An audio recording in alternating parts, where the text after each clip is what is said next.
Hello my viewers, कैसे हैं आप सब। Welcome back to my channel. I hope आप सब अच्छे होंगे और सीटेट की तैयारी एकदम अच्छे से कर रहे होंगे। आपने अगर अब तक कहीं से कोई क्लास नहीं ली है और आपकी तैयारी नहीं हुई है तो आपके लिए वीडियो इनफ है। इसमें सारा रिवीजन हो गया है, सीडीपी और पेडागोजी कंप्लीट रिवीजन है। साथ ही हम इसमें करने वाले हैं जीन पियाजे, वाइगोत्स्की और कोहलबर्ग के क्वेश्चन और साथ ही एनईपी के क्वेश्चन जो इंपॉर्टेंट क्वेश्चन है, टॉप मोस्ट है, बार बार आते हैं, और कुछ गैसिंग क्वेश्चंस हैं जो मैं आपके लिए लेकर आ गई हूँ। तो चलिए वीडियो में एंड तक बने रहिएगा और अपना सीडीपी का एक ही वीडियो में कंप्लीट रिवीजन कर लीजिएगा। अगर आप चैनल पर नए हैं तो चैनल को सब्सक्राइब कीजिए। चलिए आ जाते हैं क्वेश्चन नंबर 1 पर। करनैल सिंह कानूनी कार्रवाई तथा खर्चे के बावजूद आयकर नहीं देता। वे सोचते हैं कि एक भ्रष्ट सरकार को समर्थन नहीं दे सकते जो अनावश्यक बांधों के निर्माण पर लाखों रुपए खर्च करती है। वे संभवतः कोहलबर्ग के नैतिक विकास की किस अवस्था में हैं। तो हमें बताना है कि वे नैतिक विकास की किस अवस्था में हैं। बात किसकी हो रही है? करनैल सिंह की। जब मनुष्य क्या करता है, अपना अच्छा बुरा सही गलत सोचने लगता है और उस पर बहुत सोचने के बाद कोई डिसीजन लेता है तो वो कौन सी अवस्था में होता है। तो नैतिक विकास की कोहलबर्ग ने कुछ अवस्थाएं बांटी हुई हैं। उन्होंने कितनी अवस्थाएं दी हैं? उन्होंने दी हैं 3 अवस्थाएं। एक होती है पूर्व परंपरागत, एक परंपरागत होती है और एक होती है उत्तर परंपरागत। और इन अवस्थाओं के चरण होते हैं, प्रत्येक अवस्था के 2 चरण हैं। तो जो कुल अवस्थाएं हैं उनके कितने चरण हो गए हैं? 3 अवस्था हैं और उनके 6 चरण हैं। तो यहाँ पर जो बात हो रही है कौन सी अवस्था में, यहाँ दिया है परंपरागत है, पश्च परंपरागत है, पूर्व परंपरागत है या परापरंपरागत है। तो ये कोई अवस्था नहीं होती है परापरंपरागत, इसको आप कट कर देंगे। यहाँ पर दिया हुआ है पूर्व परंपरागत, तो ये की अवस्था होती है कितनी? 4 से जो बच्चा होता है 10 वर्ष का, ये उनके लिए कार्य करती है। उस अवस्था में बच्चे पूर्व परंपरागत अवस्था में होते हैं। उसके बाद आ जाती है परंपरागत अवस्था जो होती है 10 से 13 वर्ष की अवस्था। तो 10 से 13 वर्ष की अवस्था में अगर बच्चा कोई डिसीजन लेता है, कोई कार्य करता है तो वो आता है परंपरागत स्तर के अंतर्गत। और थर्ड में दिया है पश्च परंपरागत स्तर, तो ये होता है कितना? 13 वर्ष से चलती है ये कब तक? ये होती है प्रौढ़ावस्था तक। और प्रौढ़ावस्था में ही करनैल सिंह है। करनैल सिंह जो है एक पढ़े लिखे कानूनी विशेषज्ञ हैं और उनका मानना क्या है कि अगर वो अपना पैसा किसको देते हैं? सरकार को इनकम टैक्स के रूप में देते हैं। तो क्या होता है? सरकार जो उस पैसे को वेस्ट करती है, अर्थात वो एक प्रौढ़ अवस्था में है और सोच समझकर अपनी चीज़ों का डिसीजन ले रहे हैं। तो ऐसी अवस्था कौन सी हो जाएगी? आपको यहाँ एग्जाम्पल से क्लियर हो गया है, जैसे मैंने समझा दिया है। तो यहाँ पर जो अवस्था हो जाएगी ये हो जाएगी पश्च परंपरागत अवस्था, इसको उत्तर परंपरागत अवस्था भी बोलते हैं। ऑप्शन नंबर 2 जो है ये करेक्ट है। चलिए आते हैं नेक्स्ट पर, देखते हैं क्वेश्चन नंबर 2 में क्या है। यहाँ पर दिया गया है निम्नलिखित में से कौन सी संज्ञानात्मक क्रिया दी गई सूचना विश्लेषण के लिए प्रयोग में लाई जाती है। अगर कोई सूचना दी जा रही है और उसमें क्या किया जा रहा है? उसका विश्लेषण किया जा रहा है, अर्थात उसका वर्गीकरण किया जा रहा है। तो बच्चा उसमें क्या कर रहा है? यहाँ पर बोला भी जाता है जैसे कि आप कोई क्वेश्चन सोल्व कर रहे होते हैं कि उन दोनों चीज़ों का वर्गीकरण कीजिए, उनका विश्लेषण कीजिए। तो तब आप क्या करते हैं? यहाँ पर दिया है ऑप्शन में वर्णन करते हैं, वर्णन नहीं करते हैं किसी चीज़ का, पहचान भी नहीं करते हैं, अंतर करते हैं या वर्गीकृत करते हैं। तो वहाँ पर क्या है? दी गई सूचना का विश्लेषण करना है, तो वर्गीकृत नहीं करना है। दी गई सूचना में क्या करते हैं हम? जब हम किसी चीज़ का वर्गीकृत करते हैं, विश्लेषण करते हैं, तो उसमें हम अंतर करते हैं, उनका डिफरेंस हम खोजते हैं। तो यहाँ पर जो राइट आंसर हो जाएगा वो होगा ऑप्शन नंबर 3। हम क्या करेंगे? चीज़ों में अंतर करेंगे या उनमें डिफरेंस करेंगे। चलिए आते हैं क्वेश्चन नंबर 3 पर। 3 में दिया है एक शिक्षिका अपने शिक्षार्थियों को इसी रूप में मदद करना चाहती है कि एक स्थिति अनेक दृष्टिकोणों की सराहना कर सके। वह विभिन्न समूह में एक स्थिति पर वाद विवाद करने के अनेक अवसर उपलब्ध कराती है। वाइगोत्स्की के परिप्रेक्ष्य के अनुसार उसके शिक्षार्थी विभिन्न दृष्टिकोणों को रिक्त स्थान करेंगे और अपने तरीके से उस स्थिति के अनेक परिप्रेक्ष्य विकसित कर सकेंगे। एक टीचर है, क्या कर रही है? बच्चों की मदद करना चाह रही है। किस रूप में? कि उनका दृष्टिकोण बना सके। कौन सा दृष्टिकोण बनाना चाह रही है? वह बच्चों में क्या करवा रही है? वाद विवाद करवा रही है और उसके अनेक अवसर जो है बच्चों को उपलब्ध करा रही है, जिससे बच्चे क्या कर सकें और अपने हिसाब से उन चीज़ों को सॉल्व कर सकें, दृष्टिकोण को बना सकें। तो यहाँ पर जो राइट आंसर हो जाएगा, ऑप्शन देख लेते हैं। यहाँ पर टीचर चाह रही है कि बच्चे जो हैं खुद से क्या करें? अपना दृष्टिकोण को आत्मसात करें और नए नए तरीकों की स्थिति के सापेक्ष परिप्रेक्ष्य को विकसित करें। तो यहाँ पर बात की जा रही है आत्मसातीकरण की। तो चलिए ऑप्शन देख लेते हैं क्या कहाँ दे रखा है। यहाँ पर दिया है तर्कसंगत है, आत्मसात है, निर्माण है या सक्रियकरण है। यहाँ जो दिया हुआ है वो हो जाएगा हमारा राइट आंसर आत्मसात करना। अर्थात वे दृष्टिकोण को आत्मसात करेंगे, समाहित करेंगे, अपने आप में उस चीज़ को जोड़ेंगे, खुद के अंदर रखेंगे वो चीज़ें, तभी बच्चा अपना दृष्टिकोण बना सकता है और आगे समस्याओं के समाधान कर सकता है। तो इसको बोला जाता है आत्मसातकरण या समाहित करना। चलिए आते हैं नेक्स्ट पर, देखते हैं क्वेश्चन नंबर 4 में क्या है। वाइगोत्स्की के सिद्धांत का निहितार्थ क्या होता है। वाइगोत्स्की के जो सिद्धांत हैं उसमें क्या अर्थ निहित है, अर्थात उनके सिद्धांत का क्या मतलब होता है, बताना है हमें। उन्होंने दिया है प्रारंभिक व्याख्या के बाद कठिन सवालों को हल करने में बच्चे की सहायता न करना। तो सहायता करना उनका लक्ष्य है, यहाँ पर दिया है न करना, तो ये गलत हो जाएगा। बी में दिया है बच्चे उन समस्याओं की संगति में श्रेष्ठतम रूप से सीख सकते हैं जिनका बुद्धि लब्धि उनके बुद्धि लब्धि से कम होता है। बच्चे उनसे सीख सकते हैं जो उनके साथी बच्चे हैं या समूह में जिनके साथ खेलते हैं, वो ऐसे बच्चे हैं जो उनसे कम है, जिनकी बुद्धि लब्धि उनसे कम है। तो ऐसे बच्चों से बच्चे नहीं सीख सकते हैं। और यहाँ पर दे रखा है कि श्रेष्ठतम रूप से सीख सकते हैं, तो ये चीज़ हो जाएगी यहाँ पर गलत। सी में दिया है सहयोगात्मक समस्या समाधान करना उनका लक्ष्य होता है या उनका सिद्धांत है। प्रत्येक विद्यार्थी को व्यक्तिगत रूप से दत्त कार्य देना, गृह कार्य देना, ये वाइगोत्स्की के सिद्धांत के अंतर्गत नहीं आता। उनका कार्य क्या है, उनके सिद्धांत हैं कि सहयोगात्मक समस्या समाधान बच्चे कर सकें। ये राइट आंसर है, ऑप्शन नंबर सी करेक्ट हो जाएगा। चलिए आते हैं क्वेश्चन नंबर 5 पर। 5 में दिया है लॉरेंस कोहलबर्ग के द्वारा प्रस्तावित निम्नलिखित चरणों में से प्राथमिक विद्यालय के बच्चे किन चरणों का अनुसरण करते हैं। तो बात यहाँ पर प्राथमिक चरण की जा रही है, आप इस चीज़ को ध्यान रखेंगे। पूछा जा रहा है कि जो प्राथमिक विद्यालय के बच्चे हैं वे किन चरणों का अनुसरण करते हैं। तो जो लॉरेंस कोहलबर्ग हैं उन्होंने क्या दिए हैं, नैतिक विकास के कितने चरण दिए हैं, उन्होंने 6 चरण दिए हैं और 3 स्तर दिए हैं। तो ये पूछा जा रहा है, प्राथमिक की बात हो रही है, तो प्राथमिक की एज मैंने आपको बताई थी कितनी होती है। प्राथमिक की एज ये होती है 4 से 10 वर्ष के बच्चे, जो नैतिक विकास के लिए कोहलबर्ग ने मानी है। तो 4 से 10 वर्ष के बच्चे क्या क्या चीज़ें मान सकते हैं, अच्छे अंतः व्यक्तिक संबंध वह नहीं बना सकते हैं, छोटे बच्चों में इतनी समझ नहीं होती, सामाजिक अनुबंधन और व्यक्तिगत अधिकार भी बच्चों को पता नहीं होते हैं। उन्हें नहीं पता कि समाज में किस तरह से अनुबंधन करना है और किस तरह से व्यक्तिगत अधिकारों को प्राप्त करना है, इतनी समझ बच्चों में नहीं होती है।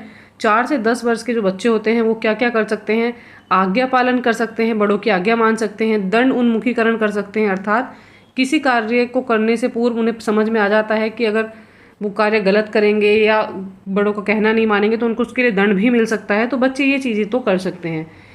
वैयक्तिकता और विनिमय दिया हुआ है। तो यहाँ पर वैयक्तिकता का अर्थ होता है बच्चे क्या कर सकते हैं, अलग अलग समूह के बारे में जान सकते हैं, परिवार के बारे में जान सकते हैं, घर के बाहर की बातों के बारे में जान सकते हैं, अर्थात वैयक्तिकता को जान सकते हैं क्या होती है। और विनिमय भी बच्चे कर सकते हैं, अर्थात जैसे बच्चे कक्षा में कुछ सीख रहे हैं तो साथ के बच्चों से कुछ सीख सकते हैं और उनसे कुछ सीख सकते हैं और उनको कुछ सिखा भी सकते हैं। तो वस्तुओं का आदान प्रदान या ज्ञान का आदान प्रदान क्या कहलाता है, विनिमय कहलाता है। तो ये चीज़ें तो बच्चे कर सकते हैं जो 4 से 10 वर्ष के बच्चे हैं। ऑप्शन नंबर सी और डी रॉन्ग है। चलिए राइट आंसर देखते हैं। यहाँ पर दिया है ए और बी सही है, ए सी सही है, बी ए सही है, बी और डी सही है।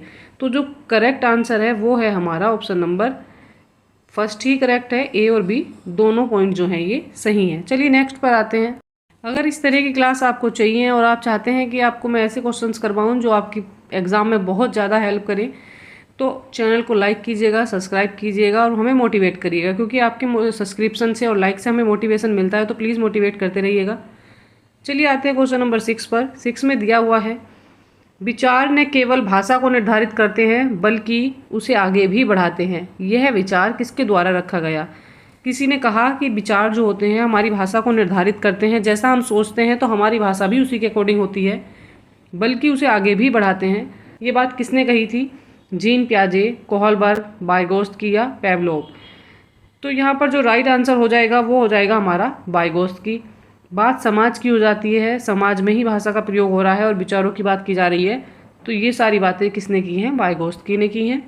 चलिए आते हैं नेक्स्ट पर। यहाँ पर बात की जा रही है क्वेश्चन नंबर 7 में मानसिक विकास की औपचारिक संक्रियात्मक अवस्था की मुख्य विशेषता क्या है।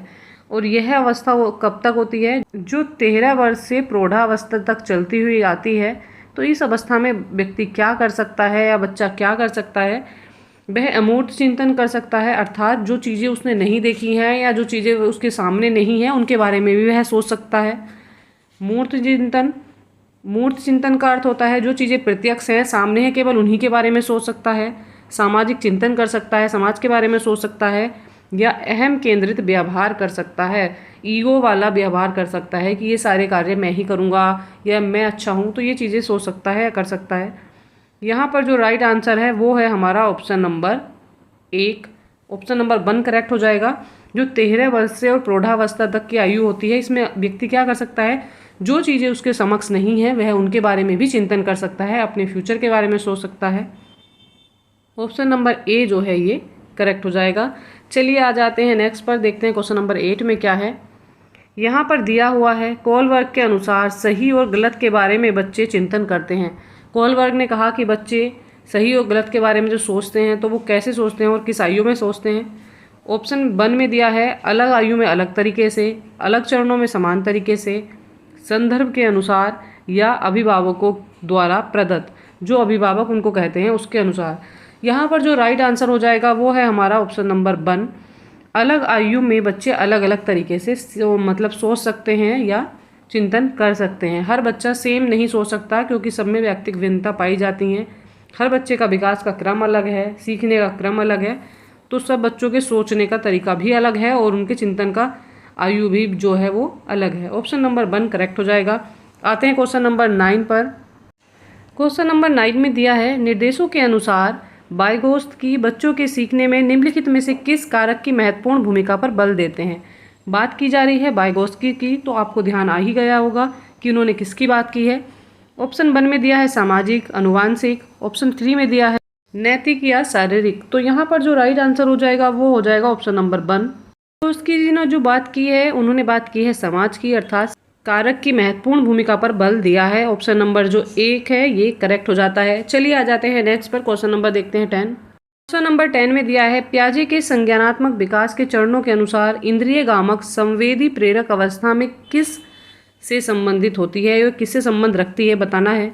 बात किसकी हो रही है, इंद्रिय गामक, अर्थात बच्चा क्या है अपने सेंसरों के अकॉर्डिंग सीखता है चीज़ें, जो चीज़ें देखता है वो समझता है, सीखता है, या चीज़ों को छूकर महसूस करता है या अनुकरण करके चीज़ों को सीखता है। तो किससे संबंधित है बताना है। सामाजिक मुद्दों से सरोकार है बच्चों का, बच्चों को सामाजिक मुद्दों से कुछ लेना देना ही नहीं है। यह अवस्था होती है जो होती है कितने वर्ष की, 0 से 2 वर्ष। तो 0 से 2 वर्ष का बच्चा सामाजिक मुद्दों को लेकर कोई चिंतन नहीं कर सकता है। ऑप्शन नंबर जो 1 है ये रॉन्ग हो जाएगा। 2 में दिया है अनुकरण है, स्मृति है और मानसिक निरूपण करता है। बच्चा क्या करता है, चीज़ों को अनुकरण करके सीखता है, अर्थात जैसे उसके पापा उसको बोलना सिखाते हैं कि बोलो डॉल, एप्पल, बनाना, तो वो चीज़ें क्या करता है, उनके फेस को देखता है, उनका अनुकरण करता है और उनके पीछे पीछे उस चीज़ों को वो करता है, सीखता है।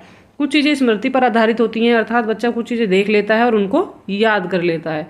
मानसिक निरूपण करता है, दिमाग में उन चीज़ों की क्या इमेज बना लेता है कि मेरी डॉल खाना खाती है जैसे कि मैं खाना खाता हूँ, तो उनको सजीव भी मानने लगता है। मानसिक निरूपण भी उनका करता है। तो यहाँ पर जो ऑप्शन नंबर 2 है ये भी करेक्ट लग रहा है। चलिए 3 देखते हैं। तार्किक रूप से समस्या समाधान की योग्यता उनमें होती है। तो 2 साल का बच्चा कोई भी तार्किक योग्यता नहीं रखता है, ना ही समस्याओं का समाधान कर सकता है।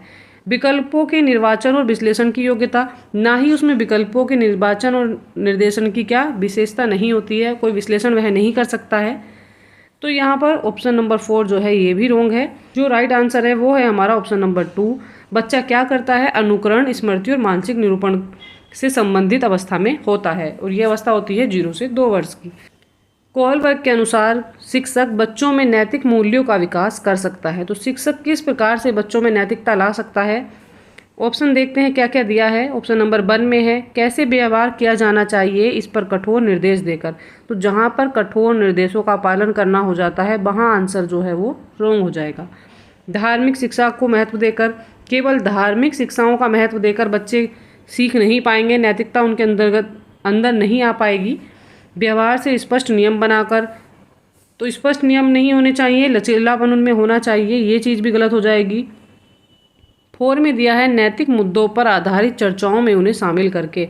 जब बच्चों को पता ही नहीं होगा कि उनके आसपास क्या चल रहा है, क्या समस्याएं आ रही हैं, उनमें क्या समाधान वो खोज सकते हैं, तो बच्चे नैतिकता नहीं सीख पाएंगे। यहाँ पर है नैतिक मुद्दों में अगर उनको शामिल किया जाएगा, उनकी चर्चाओं में उन्हें शामिल किया जाएगा, तो बच्चों को क्या है नैतिक मूल्यों का जो है विकास हो जाएगा। उनको पता लग जाएगा कि नैतिकता क्या होती है। ऑप्शन नंबर जो 4 है इसका ये करेक्ट हो जाएगा। चलिए आते हैं नेक्स्ट पर, क्वेश्चन नंबर देखते हैं 12 में दिया है पियाजे के अधिगम के संज्ञानात्मक सिद्धांत के अनुसार वह प्रक्रिया जिसके द्वारा संज्ञानात्मक संरचना को संशोधित किया जाता है कहलाती है। बच्चों को क्या है, संज्ञानात्मक ज्ञान है और उसमें क्या हो रहा है, वह प्रक्रिया जिसके द्वारा संज्ञानात्मक संरचना, अगर बच्चे ने कोई दिमाग में इमेज बना रखी है या कोई घटना के आधारित उसने कोई चीज़ें अपने दिमाग में समायोजित कर रखी हैं और उनमें क्या किया जा रहा है, संशोधन किया जा रहा है, तो वो चीज़ें क्या कहलाती हैं। प्रत्यक्षण है, समायोजन है। समायोजन का अर्थ क्या होता है, उस चीज़ में कोई नई चीज़ जोड़ना, तो ये समायोजन नहीं है। प्रत्यक्षण भी नहीं है। इसको क्या बोलते हैं, उसमें समावेशित कर रहा है। यहाँ पर जो ऑप्शन नंबर 3 है वो राइट हो जाएगा, समावेशन बोलते हैं उसको। यहाँ पर इसे स्कीमा भी नहीं बोला जाएगा। यहाँ पर जो राइट आंसर है वो है हमारा ऑप्शन नंबर 3, इसको बोला जाता है समावेशन। आते हैं नेक्स्ट क्वेश्चन पर। चलिए देखते हैं क्वेश्चन नंबर 13 में क्या है। 13 में दिया है कोहल वर्ग के अनुसार सही और गलत के प्रश्नों के बारे में निर्णय लेने में शामिल चिंतन प्रक्रिया को क्या कहा जाता है। क्या कहा जा रहा है, सही गलत के जो प्रश्न हैं उनमें क्या कर रहे हैं बच्चे, उसमें चिंतन प्रक्रिया को शामिल किया जा रहा है, तो वो क्या कहलाता है बताना है। सहयोग की नैतिकता नहीं है, ये नैतिक तर्कणा है, नैतिक यथार्थवाद है या अनैतिक यथार्थवाद है। यहाँ पर जो राइट आंसर है वो क्या है, नैतिक तर्कणा इसको बोला जाता है। चलिए आते हैं क्वेश्चन नंबर 14 पर। 14 में बात की जा रही है पियाजे के अनुसार संज्ञानात्मक विकास के किस चरण में बच्चा वस्तु स्थायित्व को प्रदर्शित करता है। तो किस चरण में बच्चा जो है वस्तु स्थायित्व को प्रदर्शित करता है बताना है। मूर्त संक्रियात्मक अवस्था होती है, औपचारिक संक्रियात्मक है, संवेदी प्रेरक चरण है या पूर्व संक्रियात्मक चरण है। तो यहाँ पर जो अवस्थाएं दी हैं, संवेदी प्रेरक चरण होता है कितना, 0 से 2 वर्ष का होता है। पूर्व संक्रियात्मक 2 से कितना होता है, ये 2 से होता है 7 वर्ष। मूर्त संक्रियात्मक अवस्था कितनी होती है, 7 से इसको 11 वर्ष बोला जाता है। और जो औपचारिक संक्रियात्मक अवस्था होती है ये 11 से चलती है प्रौढ़ावस्था तक। तो यहाँ पर जो राइट आंसर हमारा होने वाला है वो हो जाएगा ऑप्शन नंबर 4। पूर्व संक्रियात्मक अवस्था में 2 से 7 वर्ष की अवस्था में इस अवस्था में वस्तु स्थायित्व का मतलब होता है कि बच्चा क्या करने लगता है, बच्चा परिवेश में जो उसके आसपास वस्तुएं हैं उनको पहचानने लगता है। जैसे मान लीजिए रोड पर कार जा रही है तो बच्चे को पता होता है, 2 से 7 वर्ष का जो बच्चा होता है उसे समझ आ जाता है कि ये कार है, और उसमें क्या करने लगता है, विभेद भी करने लगता है, अर्थात उनमें अंतर भी करने लगता है। उसको पता होता है कि कार कौन सी है, ट्रक कौन सा है, और जिसमें 2 पहिए होते हैं वो बाइक है या साइकिल है, 4 पहियों वाली कार है या ट्रक है। ये चीज़ें वह समझने लगता है, अर्थात वस्तु का स्थायित्व उसे समझ आने लगता है कि कौन सी वस्तु क्या है। इस दौरान क्या होता है, उसमें भाषा का विकास भी प्रारंभ हो जाता है और बच्चा जो है नई सूचनाओं का क्या करने लगता है, संग्रह भी करने लगता है। तो यहाँ पर जो राइट आंसर है वो है ऑप्शन नंबर 4।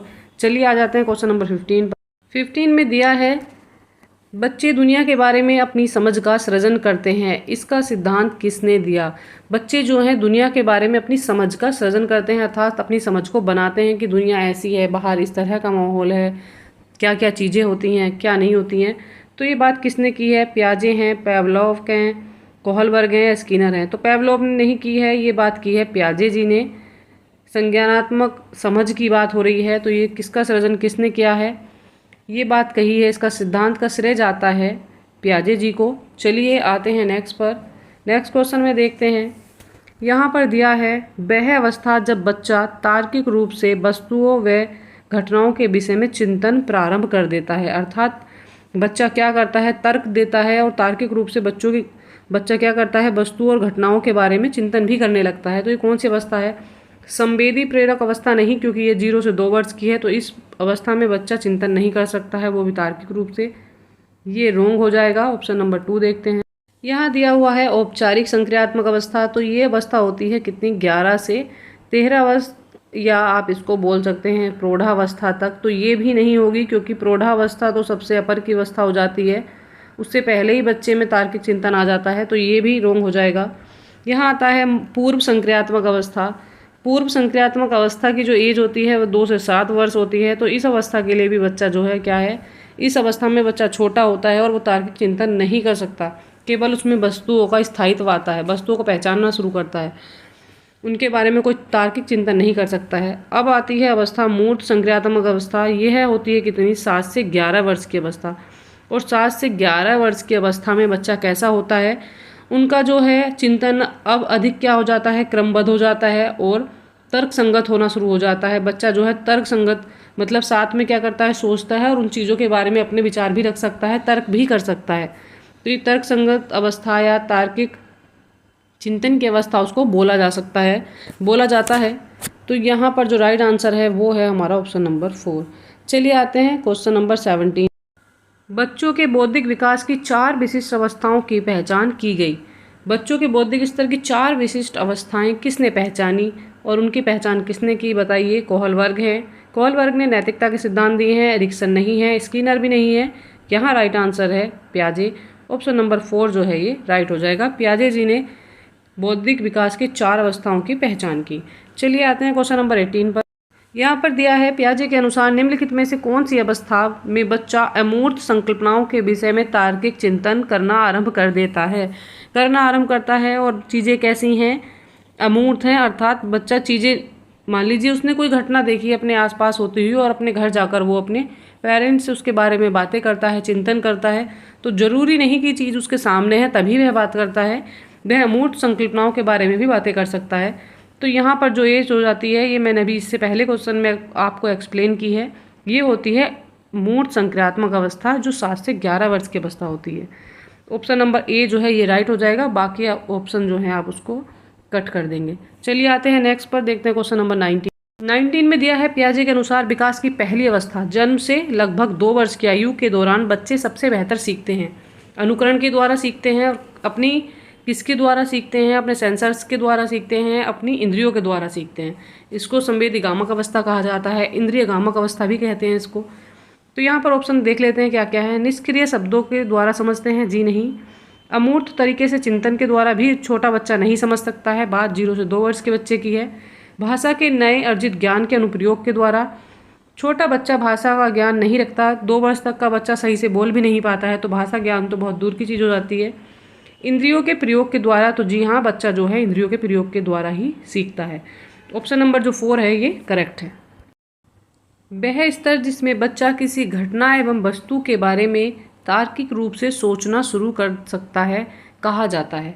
शुरू करता है अर्थात सोचता नहीं है, शुरू करता है उसके बारे में। तो यहाँ पर बात की जा रही है कौन सी अवस्था की, संवेदन प्रणोद अवस्था ये नहीं होगी, औपचारिक अवस्था भी ये नहीं होगी, मूर्त संक्रियात्मक या क्रियात्मक अवस्था नहीं, इसको बोला जाता है पूर्व क्रियात्मक अवस्था। अर्थात बच्चा चीज़ों को जो देखता है सामने, तो ये अवस्था होती है कौन सी, ये अवस्था हो जाती है हमारी कितनी, इसको क्या बोलते हैं, ये होती है हमारी 2 से 7 वर्ष की अवस्था। और इस अवस्था में बच्चा जो है चीज़ों के बारे में थोड़ा बहुत सोच सकता है।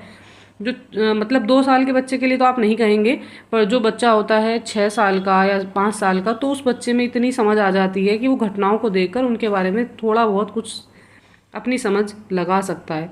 तो यहाँ पर पूर्व क्रियात्मक अवस्था या पूर्व संक्रियात्मक अवस्था इसको बोला जाता है। चलिए आते हैं नेक्स्ट पर, देखते हैं क्वेश्चन नंबर 21। क्वेश्चन नंबर 21 में है, निम्न में से किसका कथन है कि ज्ञानात्मक विकास नकल पर आधारित न होकर खोज पर आधारित होता है। तो ज्ञानात्मक विकास जो है नकल पर आधारित होकर खोज पर आधारित होता है। तो किसने कहा है नकल पर आधारित नहीं है, जीन पियाजे, कोहलबर्ग, स्किनर या वाइगोत्स्की। जहाँ पर बात ज्ञान संज्ञान की होती है वहाँ पर किसका नाम आता है, जीन पियाजे का। तो आप ये चीज़ें याद रखेंगे, कुछ कुछ मेन पॉइंट होते हैं जो मैं आपको एग्जाम से पहले समझा दूंगी, जिससे कि आप आंसर में बिल्कुल भी मिस्टेक ना कर पाएँ। अगर आपको आंसर नहीं आते हैं और जो ट्रिक मैं आपको बताऊंगी अगर आप वो फॉलो कर लेते हैं फिर भी आंसर लगा पाएंगे। चलिए आते हैं नेक्स्ट पर, देखते हैं क्वेश्चन नंबर 22। निम्नलिखित में से किसने बच्चों की अंतःक्रियाओं को उनके विकास का मूल आधार माना। तो अंतःक्रिया की बात किसने की और अंतःक्रिया कब होती है, जब बच्चा समाज का सक्रिय सदस्य होता है, अर्थात समाज में रहकर सीखता है। तो ये बात किसने की है, आपको ये समाज के नाम से ही क्लियर हो गया होगा। कोहलबर्ग नहीं है, उन्होंने नैतिकता की बात की है। वाइगोत्स्की हैं, पियाजे हैं, स्किनर हैं, तो ये बात की है जी हाँ लेव वाइगोत्स्की ने। सामाजिक क्रिया, सामाजिक अंतःक्रिया की बात जो करते हैं वो वाइगोत्स्की करते हैं। ऑप्शन नंबर 2 जो है ये करेक्ट हो जाता है। चलिए आते हैं नेक्स्ट 23 देखते हैं। 23 में दिया है, निम्न में से किसने नैतिक विकास की अवस्था के सिद्धांत का प्रतिपादन किया। बात की जा रही है किसकी, नैतिक विकास की। तो नैतिक विकास का सिद्धांत किसने दिया, पियाजे हैं, लॉरेंस कोहलबर्ग हैं। ऑप्शन नंबर 3 देखते हैं, फ्रायड हैं या सीयर्स हैं। तो यहाँ पर जो राइट आंसर है वो है हमारा ऑप्शन नंबर 2। नैतिक विकास की या नैतिक अवस्था की बात हो रही है तो किसका नाम आएगा? लॉरेंस कोहलबर्ग का नाम आएगा। ऑप्शन नंबर 2 जो है ये करेक्ट हो जाएगा। चलिए आते हैं नेक्स्ट 24 देखते हैं। पियाजे के अनुसार कोई बच्चा किस अवस्था में अपने परिवेश की वस्तुओं को पहचानने एवं उनमें विभेद करने लगता है? तो ये कौन सी अवस्था होती है? अवस्था में बच्चा ऐसा करता है। ऑप्शन देखते हैं। यहाँ ऑप्शन दिए हैं, मूर्त संक्रियात्मक है, औपचारिक संक्रियात्मक है, संवेदी प्रेरक अवस्था है या पूर्व संक्रियात्मक अवस्था है। तो संवेदी प्रेरक अवस्था 0 से 2 वर्ष है, ये बहुत छोटा बच्चा होता है, इसमें ऐसा नहीं हो सकता है। मूर्त संक्रियात्मक नहीं, औपचारिक संक्रियात्मक नहीं, ये अवस्था हो जाती है 2 से 7 वर्ष की अवस्था, जिसमें बच्चा क्या है, परिवेश की चीज़ों को पहचानना और उनमें विभेद करने लगता है। चीज़ों को पहचानना बच्चा शुरू कर देता है 2 से 7 वर्ष का बच्चा। चलिए आते हैं नेक्स्ट पर, देखते हैं क्वेश्चन नंबर 25 में दिया है, वाइगोत्स्की के अनुसार बच्चे साथी समूह के सक्रिय सदस्य कब हो जाते हैं? बाल्यावस्था नहीं होगी, बाल्यावस्था भी नहीं होगी, प्रौढ़ावस्था भी नहीं होगी, ये अवस्था होती है 13 से 15 वर्ष बोल सकते हैं आप, 18 वर्ष इसको बोल सकते हैं। तो ये जो अवस्था होती है, कौन सी अवस्था होती है? ये होती है किशोर अवस्था। किशोर अवस्था में बच्चे क्या होते हैं? अपने साथी समूह के जो हैं वो सक्रिय सदस्य हो जाते हैं। चलिए आते हैं नेक्स्ट पर, देखते हैं क्वेश्चन नंबर 26। पियाजे ने किसी बच्चे के विचारों में नए विचारों के समावेश हो जाने को क्या कहा? तो पियाजे ने क्या कहा? अगर इसमें बोलते कि बदलाव हो रहा है, पुराने विचारों में कोई नया चीज़ें देखी जा रही है, कोई नया विचार देखकर बच्चा क्या कर रहा है, उनमें बदलाव कर रहा है, तो वो स्कीमा कहलाता है। पर यहाँ पर क्या किया जा रहा है?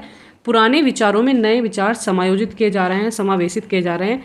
इसको व्यवस्थापन नहीं कहेंगे, आत्मसातीकरण या सात्मीकरण, खोज भी नहीं है, निर्माण नहीं है, ये होता है सात्मीकरण या आत्मसात्मीकरण या सात्मीकरण इसको बोला जाता है।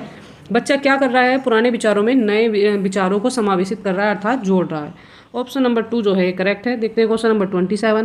जीन पियाजे के अनुसार कितने वर्ष की आयु तक के बच्चों में संज्ञानात्मक परिपक्वता का अभाव पाया जाता है? बच्चों में परिपक्वता नहीं आती है, तो कितनी अवस्था तक नहीं आती है? यह अवस्था होती है कितनी? 4 वर्ष है, 6 वर्ष है, 8 वर्ष है या 12 वर्ष है।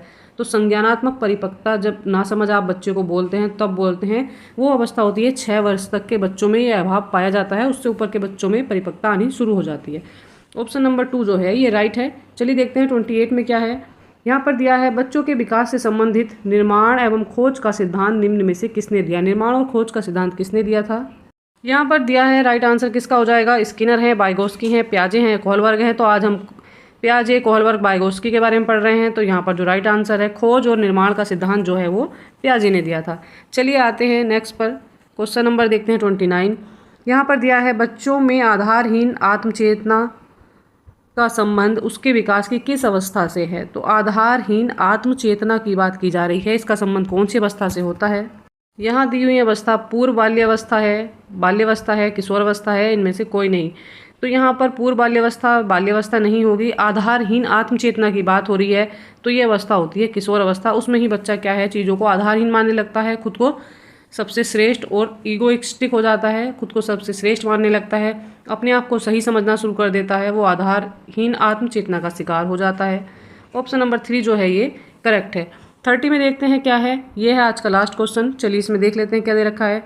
वाइगोत्स्की के अनुसार किसी बालक के विकास में महत्वपूर्ण योगदान निम्न में से किसका होता है? तो वाइगोत्स्की ने किसको बच्चे के विकास में महत्वपूर्ण योगदान देने वाला कहा है? परिवार को कहा है, विद्यालय को कहा है, समाज को कहा है या धर्म को कहा है? तो बात जब वाइगोत्स्की की आती है तो आप आंसर लगा देंगे बिना सोचे समझे, समाज को। जब बात आती है समाज की, समाज के साथ अंतःक्रिया करने की, तो यह किसने दिया है इसका सिद्धांत? ये दिया है वाइगोत्स्की ने। तो ऑप्शन नंबर 3 जो है ये करेक्ट हो जाएगा।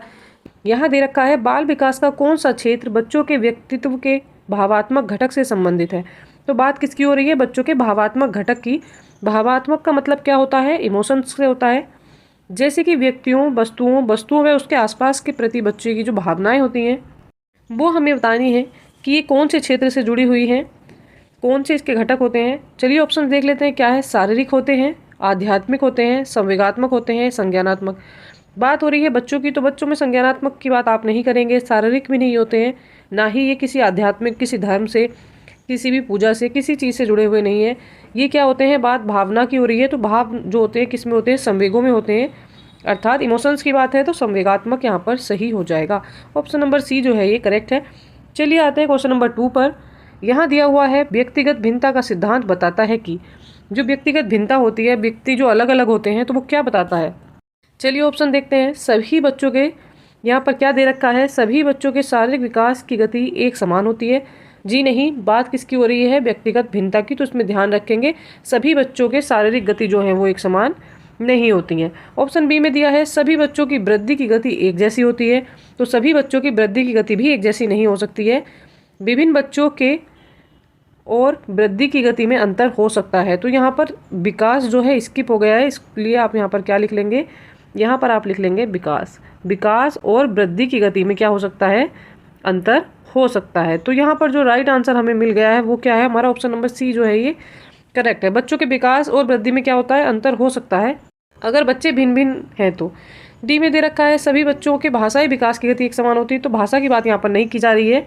यहाँ पर जो राइट आंसर है वो है हमारा ऑप्शन नंबर सी, बच्चों की वृद्धि और विकास में अंतर होता है अगर बच्चे भिन्न भिन्न व्यक्तित्व हैं, अलग अलग बच्चे हैं तो। चलिए अब क्वेश्चन नंबर 3 देखते हैं। 3 में दिया है, यहाँ पर दे रखा है 3 में बच्चा समाज में अपनी भूमिकाओं को किन प्रक्रिया के द्वारा सीखता है, तो बच्चे को पता लगता है कि मैं कहाँ हूँ, मेरा क्या रोल है समाज में, तो वो किसके द्वारा उसको पता लगता है। ऑप्शन ए में दे रखा है समाजीकरण व उत्संस्करण, समावेशन व समायोजन, अनुकूलन व समायोजन, अनुकूलन व उत्संस्करण। तो यहाँ पर जो राइट आंसर है वो है हमारा ऑप्शन नंबर ए, समाजीकरण और उत्संस्करण। बच्चे को संस्कार दिए जाते हैं, बच्चे को चीज़ें सिखाई जाती हैं, बच्चे को बताया जाता है तुम छोटे हो, बड़ों का सम्मान करो, उन्हें नमस्ते करो, उन्हें आप से बोलो, तो बच्चे को पता लग जाता है कि वो छोटा है, उसको बताया जा रहा है कि उसको बड़ों को रिस्पेक्ट करनी है, तो उत्संस्करण में आ जाता है। और समाजीकरण होता है बच्चा जब किसी बाहर वाले से या अपने फ्रेंड से या किसी रिलेटिव से बातें करता है तो उसको पता लगता है ये कौन है, ये क्या है, तो उसका समाजीकरण के द्वारा भी अपनी भूमिका जो है वो जान लेता है। तो समाजीकरण और उत्संस्करण इसमें दोनों ही अपना अहम रोल निभाते हैं। ऑप्शन नंबर जो ए है ये करेक्ट हो जाएगा। आते हैं नेक्स्ट क्वेश्चन पर, देख लेते हैं 4 में क्या है।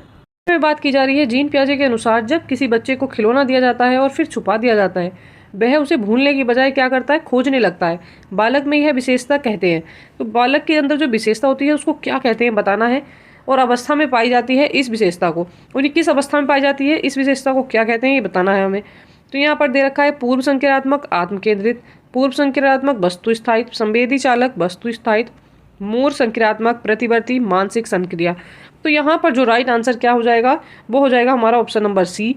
सी की जो एज होती है संवेदी चालक अवस्था, ये 0 से 2 वर्ष की होती है, और इसी अवस्था में बच्चा क्या करता है, उसको अपनी चीज़ों से लगाव हो जाता है, अपने खिलौनों से, अपनी दूध की बोतल से, जिस प्लेट में वो खाता है उससे, खिलौनों से। तो उसका क्या रहता है, वो जो चीज़ें उसकी पसंद की होती हैं वो कुछ लिमिटेड चीज़ें ही जानता है इस एज का बच्चा। तो क्या होता है, उसकी जो चीज़ें पसंद की होती है उसको अगर आप छुपा दोगे ना तो वो उसको ढूंढता ही रहेगा। उसको ये नहीं है कि वो दूसरी ले सकता है या उसके अलावा भी कुछ है, उसको लगता है कि उसकी दुनिया उन्हीं चीज़ों तक या अपने माता पिता तक ही सीमित है। तो वो क्या हो जाता है, वो अवस्था होती है संवेदी चालक और वस्तु स्थायित्व, अर्थात बच्चे को वस्तु के स्थायित्व का पता लग जाता है कि ये वस्तु है और ये उसकी वस्तु है। तो ये सब चीज़ें जो है संवेदी चालक अवस्था में होती है। ऑप्शन नंबर जो सी है ये करेक्ट हो जाएगा। चलिए आते हैं क्वेश्चन 5 पर। 5 में दिया है बच्चों में संज्ञानात्मक विकास को सुसाधित करने के लिए पियाजे को महत्व देते हैं। पियाजे जो है किसको महत्व देते हैं, यहाँ पर रिक्त स्थान है, जबकि लेव वाइगोस्की मानते हैं, और लेव वाइगोस्की जो है वो किसको सही मानते हैं ये बताना है। यहाँ पर ऑप्शन देख लेते हैं क्या क्या दे रखे हैं। क्रियाएं करना भाषा, भाषा क्रियाएं करना, इनाम सजा या सजा इनाम। तो यहाँ पर बात हो रही है पियाजे और लेव वाइगोस्की। तो पियाजे जो है वो मानते हैं क्या, कि बच्चा जो है क्रिया करेगा तो उसका संज्ञानात्मक विकास जो है वो बढ़ेगा, ठीक है। और लेव वाइगोस्की क्या मानते हैं कि अगर बच्चे की भाषा का विकास हो गया है, बच्चा भाषा सीख रहा है, तो उसका क्या होगा, संज्ञानात्मक विकास बढ़ेगा। तो जो लेव वाइगोस्की हैं वो भाषा को मानते हैं और जो पियाजे हैं वो क्रिया करने को मानते हैं। तो दोनों अलग अलग मानते हैं। ऑप्शन नंबर जो ए है ये करेक्ट है। चलिए आते हैं क्वेश्चन 6 पर। क्वेश्चन नंबर 6 में दे रखा है लॉरेंस कोहलबर्ग के नैतिक विकास के अनुसार अच्छा लड़का और अच्छी लड़की में व्यक्तियों की क्या विशेषता होती है। जब बात होती है कि बच्चा किस चरण में है कि वो अच्छा लड़का है अच्छी लड़की मानता है, तो क्या उसमें विशेषता होती है बताना है। नियमों को निश्चित और निरपेक्ष रूप से देखता है, तो वो नियमों को निश्चित और निरपेक्ष रूप से उस अवस्था में नहीं देखता है। दूसरों के द्वारा सम्मान प्राप्त करने की चाह उसके अंदर होती है, वह करने की कोशिश करना जो दूसरों को खुश करे, वह ऐसा काम करता है जिससे दूसरे जो है खुश हो सकें। यह महसूस करता है कि खुद के लिए कानून और नियमों का बनाए रखना उनका कर्तव्य है, अपने लिए क्या करें, नियम बनाए, कानून बनाए, कोई गलत कार्य ना करें। तो ये बात यहाँ पर सही नहीं है। अमूर्त स्वाभाविक सार्वभौमिक सिद्धांतों में विश्वास करना जो सभी मानवता के लिए मान्य हो, तो ये बात यहाँ पर नहीं है। अच्छा लड़का और अच्छी लड़की जब बच्चे के अंदर आ जाती है, इस चरण में बच्चा होता है, तो क्या होता है, वह दूसरों के सामने सम्मान प्राप्त करना चाहता है और क्या चाहता है कि वह ऐसा काम करे जिससे सब जो है खुश रहे। ऑप्शन नंबर जो बी है ये करेक्ट है, B is the right answer. चलिए आते हैं क्वेश्चन 7 पर। 7 में बात की जा रही है लेव वाइगोस्की निम्न में से किस कथन को मान्यता देते हैं। तो लेव वाइगोस्की किसको मान्यता देते हैं, यह देखना कि वर्तमान में बच्चों की क्षमताएं उससे परे क्या है, लेकिन जो वे समर्थन कर सकते हैं और क्या कर सकते हैं, उनकी मदद कर सकते हैं। बच्चों की क्षमता क्या है और उसके लिए भी क्या उनको सपोर्ट दे सकते हैं, वो ये मानते हैं। या बच्चों की उनकी वर्तमान क्षमताओं तक सीमित रखना चाहिए। बच्चे अकेले बिना किसी मदद के कार्य कर सकते हैं, इस पर ध्यान केंद्रित नहीं करना चाहिए। या डी, उन अवधारणाओं को सीखने का या सिखाने का लक्ष्य रखना चाहिए जो बच्चे के समीपस्थ विकास के क्षेत्र से परे हों। तो समीपस्थ विकास के क्षेत्र से परे की बात नहीं की जा रही है, वो बात क्या करते हैं जो बच्चे के क्षमताओं से परे है चीज़ें, और उसके लिए वो क्या कर सकते हैं कि जब बच्चे उसको सीख सकें, उसके लिए कितना समर्थन दे सकते हैं, क्या सपोर्ट दे सकते हैं। तो ये बात जो है लेव वाइगोत्स्की करते हैं। ऑप्शन नंबर जो ए है ये करेक्ट है। चलिए आ जाते हैं नेक्स्ट क्वेश्चन, देखते हैं 8। क्वेश्चन नंबर 8 में बोला जा रहा है लेव वाइगोत्स्की संज्ञान को किस प्रकार समझते हैं। जो संज्ञान होता है वो उसको किस प्रकार समझते हैं। अनुवांशिक व परिपक्व होना, या व्यक्तिगत व क्रिया आधारित होना, सार्वभौमिक व अचल, सामाजिक व भाषा आधारित। तो बात लेव वाइगोत्स्की की है, तो आंसर में जहां सामाजिक दिख गया आप वहीं पर आंसर टिक कर देंगे। लेव वाइगोत्स्की मानते हैं कि बच्चा समाज से अंतःक्रिया करता है, वहाँ पर भाषाएं सीखता है, वहाँ पर नई नई चीज़ें सीखता है। तो अगर बच्चा समाज से जुड़ेगा और भाषा सीखेगा तो उसका संज्ञान जो है वो बढ़ जाएगा। ऑप्शन नंबर डी जो है ये करेक्ट है। आते हैं क्वेश्चन नंबर 9 पर। 9 में दिया हुआ है बाल केंद्रित कक्षा में शिक्षिका। एक कक्षा कैसी है, बाल केंद्रित है, मतलब बच्चों को फोकस में रखा जा रहा है, बच्चे सक्रिय सदस्य के रूप में सीख रहे हैं। शिक्षार्थियों को उनकी क्षमता के आधार पर वर्गीकृत, तो वर्गीकृत जहां आ जाता है वो बात वहां पर रॉन्ग हो जाएगी। वर्गीकृत करना एक शिक्षक का उद्देश्य नहीं होता है। शिक्षार्थियों से वांछनीय व्यवहार प्राप्त करने के लिए भय का उपयोग करना, मतलब बच्चे अनुशासन में रहें, सही कार्य करें, उसके लिए बच्चों को डराना, तो ये चीज़ गलत है, ऐसा नहीं है। अपने आप को ज्ञान का परम स्रोत मानना, तो टीचर ऐसा है कि वो अपने आप को समझे कि ज्ञान का परम स्रोत है, तो ऐसा नहीं है। टीचर कभी ज्ञान का परम स्रोत नहीं होता। वो क्या करता है, वो बच्चों को सिखाता है और खुद भी सीखता रहता है। उसकी सीखने की प्रक्रिया कभी समाप्त नहीं होती, वो जीवन पर्यंत सीखता है। जैसे कि मैं आपको पढ़ा रही हूँ या मैं आपको कुछ सिखा रही हूँ, तो मैं भी आपके साथ साथ सीख रही हूँ। ऐसा नहीं है कि मैं परिपूर्ण हूँ या मुझे सब कुछ आता है। तो यहाँ पर जो ऑप्शन नंबर सी है ये भी रॉन्ग हो जाएगा। डी में दिया है प्रत्येक शिक्षार्थी पर व्यक्तिगत ध्यान देना, तो यहाँ पर ऑप्शन नंबर डी ही करेक्ट है। D is the right answer. सभी बच्चों पर उनकी व्यक्तिगत क्षमताओं को देखते हुए ध्यान रखना कि बच्चे कैसे हैं, किसको कितने समय की आवश्यकता है, किसको क्या बताना है, किसको क्या सिखाना है, वो चीज़ें व्यक्तिगत भिन्नताओं को ध्यान रखकर करनी चाहिए। ऑप्शन नंबर जो डी है ये करेक्ट है। आते हैं क्वेश्चन नंबर 10 पर। यहाँ दे रखा है क्या, हार्वर्ड गार्डनर का क्या मानना था। हार्वर्ड गार्डनर जो थे वो क्या मानते थे। यहाँ पर दिया है प्रत्येक व्यक्ति के पास अलग अलग मात्रा विभिन्न प्रकार की बुद्धि होती है, तो ये बात हार्वर्ड गार्डनर ने मानी थी, ये सही है। बी में दिया है बुद्धि जन्म के समय पूर्व निर्धारित और तय होती है, ऐसा कुछ नहीं है कि बच्चे में इतनी बुद्धि रहेगी या इतना लेवल रहेगा, तो ऐसा कुछ तय नहीं होता है। प्रत्येक व्यक्ति के पास केवल एक ही प्रकार की बुद्धि होती है, तो उन्होंने ऐसा नहीं माना था। बुद्धि कुछ स्थितियों के लिए अनुकूल होने की एक सामान्य क्षमता है, तो ऐसा कुछ नहीं है कि कुछ अच्छी चीज़ों के लिए बच्चा क्या करे, क्या बुद्धि क्या करे, कुछ अनुकूल परिस्थितियों के अनुसार ही क्या करे, सामान्य हो जाए, कभी हाइपर हो जाए, ऐसा कुछ नहीं है। उन्होंने ये नहीं माना था। उन्होंने माना था कि विभिन्न व्यक्तियों में क्या होता है, भिन्न भिन्न प्रकार की बुद्धियाँ होती हैं। ऑप्शन नंबर जो ए है ये करेक्ट हो जाएगा। A is the right answer. चलिए आते हैं नेक्स्ट पर। निम्न में से कौन सा कथन सामाजिक रचनात्मक कक्ष में मूल्यांकन को चिन्हित करता है, अर्थात बताता है कि किस कथन में मूल्यांकन के जो पार्ट होते हैं जिनके द्वारा मूल्यांकन किया जाता है उनकी बात की जा रही है। मूल्यांकन को विद्यार्थियों में डर तनाव पैदा करने के लिए, प्रतिस्पर्धा बढ़ाने देने के लिए होना चाहिए, तो ये बात गलत है। उनमें डर पैदा करने के लिए कोई मूल्यांकन नहीं होता। मूल्यांकन में विविध प्रकार के तरीके जैसे पोर्टफोलियो, कक्षा के अंतर्गत की जाने वाली अंतःक्रियाएं शामिल होनी चाहिए, तो ये बात यहाँ पर सही है। सी में दिया है मूल्यांकन बच्चों की जानकारी के प्रस्मरण की क्षमता को बढ़ाने के लिए किए जाते हैं, तो ऐसा कुछ नहीं है कि बच्चे चीज़ें याद कर सकें उसके लिए मूल्यांकन किया जा रहा है। मूल्यांकन को केवल बच्ची या नहीं जानती पर केंद्रित होना चाहिए, बजाय इसके कि बच्ची क्या जानती है। तो अगर टीचर है वो मूल्यांकन करना चाह रहा है तो वही देखे कि बच्चा क्या नहीं जानता है और क्या जानती है, इस बारे में मूल्यांकन कर रहा है, तो ये चीज़ें गलत है। कह रहे हैं कि केवल इसी पर फोकस करें कि बच्ची क्या जानती है, तो ये बात यहाँ पर गलत हो जाएगी। यहाँ जो सही है वो है ऑप्शन नंबर बी। यहाँ पर पोर्टफोलियो कक्षा के अंतर्गत की जाने वाली क्रियाएं भी इसमें शामिल होती हैं। B is the right answer.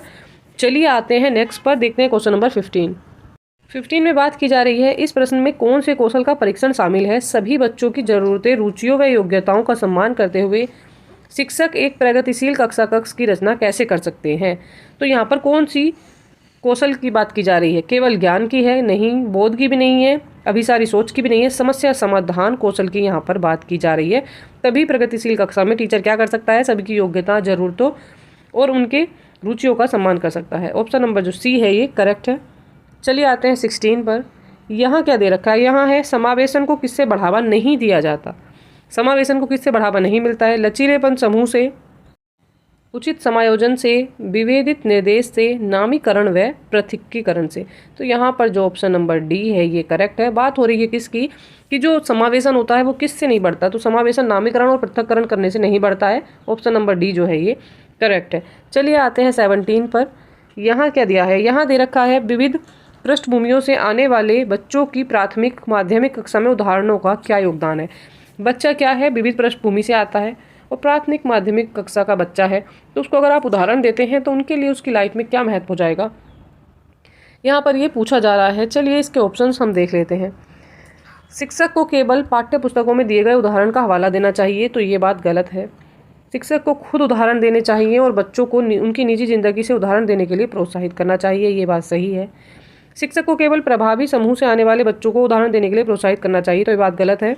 शिक्षक को केवल अपने अनुभवों से उदाहरण देने पर ध्यान केंद्रित करना चाहिए, ये बात भी गलत है। केवल टीचर अपने ही उदाहरण देकर बात को खत्म नहीं कर सकता है, और ना ही क्या हो सकता है कि केवल अच्छे बच्चों से ही या जो प्रभावी समूह से आ रहे हैं उन बच्चों को ही बोले कि आप अपनी लाइफ के, अपने दैनिक जीवन के उदाहरण दो, और जो बच्चे पिछड़े वर्ग से या किसी और वर्ग से आ रहे हैं तो उनको ये ना बोले कि कोई उदाहरण आप दो ही मत, शांत बैठे रहो, तो ये बात जो है यहाँ पर गलत है।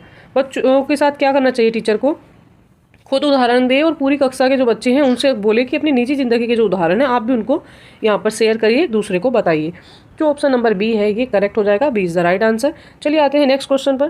नेक्स्ट में दिया हुआ है क्या, विद्यार्थी जिन्हें ध्यान न्यूनता, अति क्रियाशीलता विकार ADHD है, वे ऐसे सुनियोजित उपागम जिसमें दृश्यक व श्रवणिक विकर्षण कम किया जाता है से लाभान्वित होते हैं, या और इसका तर्क दे रखा है विद्यार्थी जिन्हें ADHD है उनकी ध्यान कर पाने की अवधि कम होती है, वे उनका ध्यान आसानी से भंग हो जाता है। तो ये बात यहाँ पर सही है कि दोनों बात जो है सही है। जो ऐसे बच्चे होते हैं उनमें ध्यान की कमी होती है, वे जल्दी से क्या करते हैं, चीज़ों को बदलते रहते हैं। वो कोई गेम खेल रहे हैं तो वो लगातार उस गेम को नहीं खेल सकते, पहले उसको खेलेंगे फिर दूसरा खेलेंगे, तो वो चीज़ों में क्या करते हैं, भटकते रहते हैं, उनके ध्यान में जो है कमी हो जाती है, वो सुनते ही नहीं है चीज़ों को, वो अपने हिसाब से ही करते रहते हैं। यहाँ पर चलिए देख लेते हैं ऑप्शंस क्या दिए हैं। दे रखा है AR दोनों सही, RA की सही व्याख्या करता है, तो जी हाँ ये पॉइंट ही करेक्ट है। AR दोनों सही है और RA की सही व्याख्या भी करता है, A is the right answer. बाकी ऑप्शन जो है आप वो कट कर देंगे।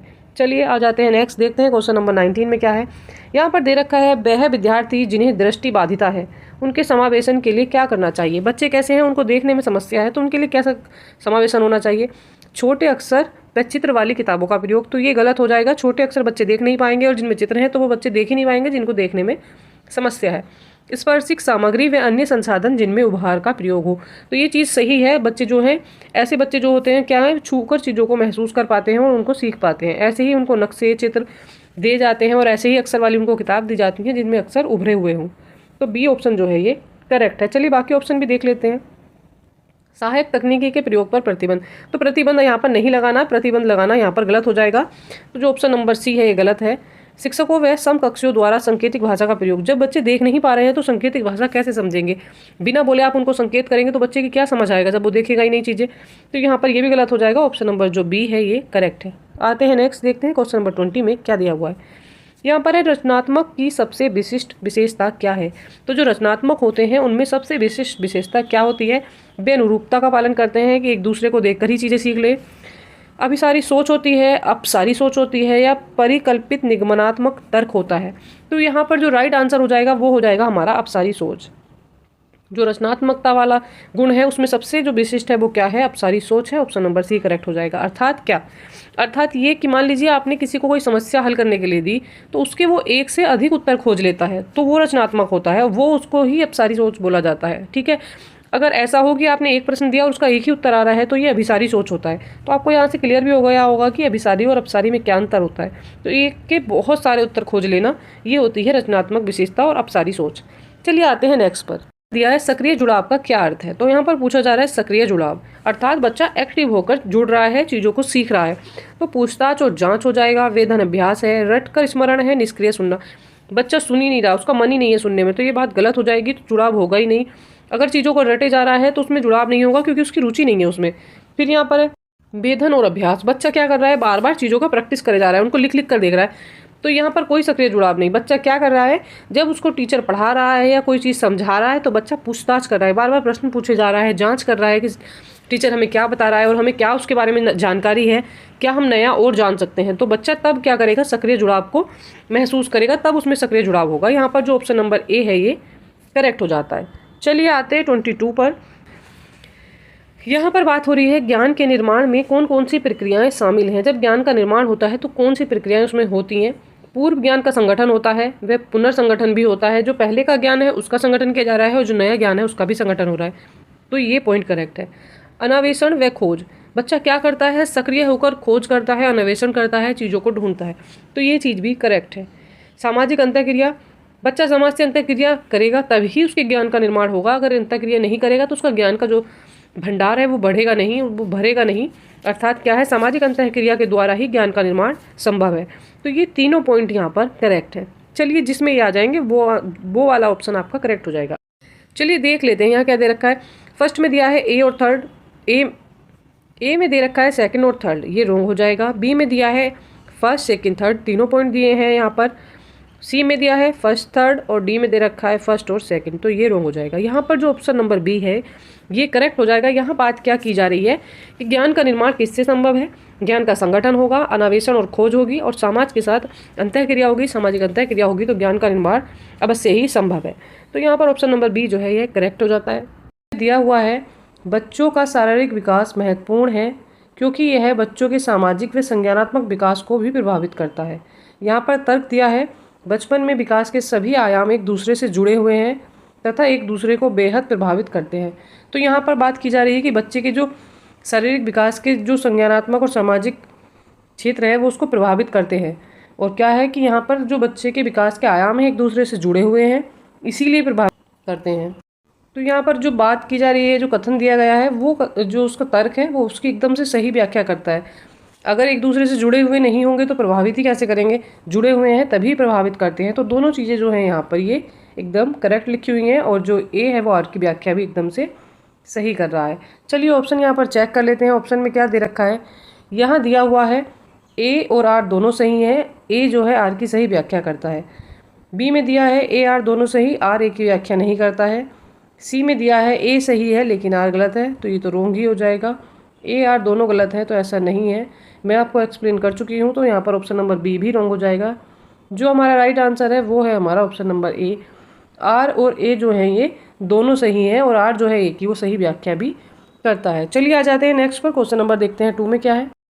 विकास का कौन सा सिद्धांत यह सुझाता है कि विकास सिर से शुरू होता है और फिर सिर से बाकी शरीर के हिस्सों की ओर बढ़ता हुआ जाता है।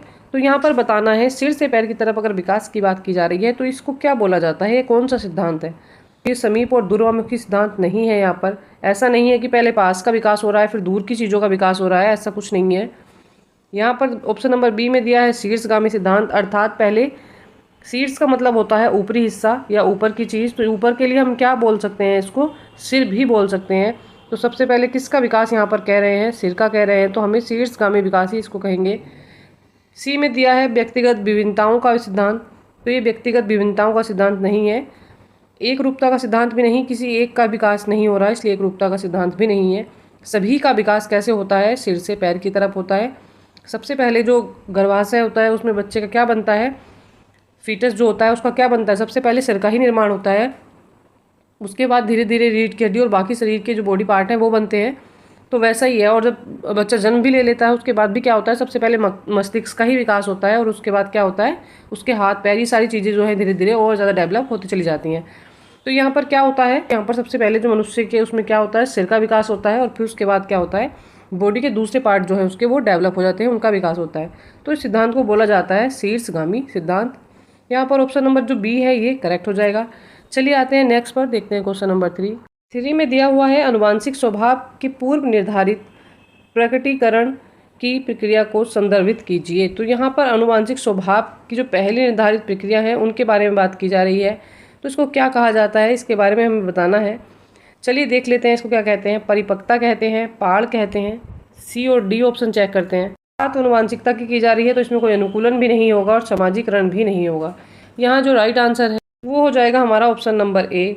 स्वभाव में क्या आती है, परिपक्वता आती है, ना उसमें पाड़ आता है और ना ही क्या आता है, ना ही अनुकूलन होता है और ना ही सामाजिकरण होता है। स्वभाव का कोई सामाजिकरण नहीं होता, उसमें केवल क्या होती है, परिपक्वता देखी जाती है। किसी का स्वभाव परिपक्व होता है और किसी का अपरिपक्व होता है। तो यहाँ पर जो राइट आंसर है वो है हमारा ऑप्शन नंबर ए। चलिए आते हैं नेक्स्ट पर, देखते हैं क्वेश्चन नंबर 4। 4 में दिया है पियाजे के अनुसार निम्न में से कौन से कारक संज्ञानात्मक विकास की दिशा निर्धारित करते हैं। तो कौन से कारक हैं जो दिशा को निर्धारित करते हैं, पता लगता है कि बच्चे का संज्ञान बढ़ रहा है या घट रहा है या उसका कुछ विकास हो रहा है। तो यहाँ पर दिया है परिपक्वता। परिपक्वता होने पर पता लग जाता है कि संज्ञानात्मक विकास में कुछ वृद्धि हुई है या नहीं।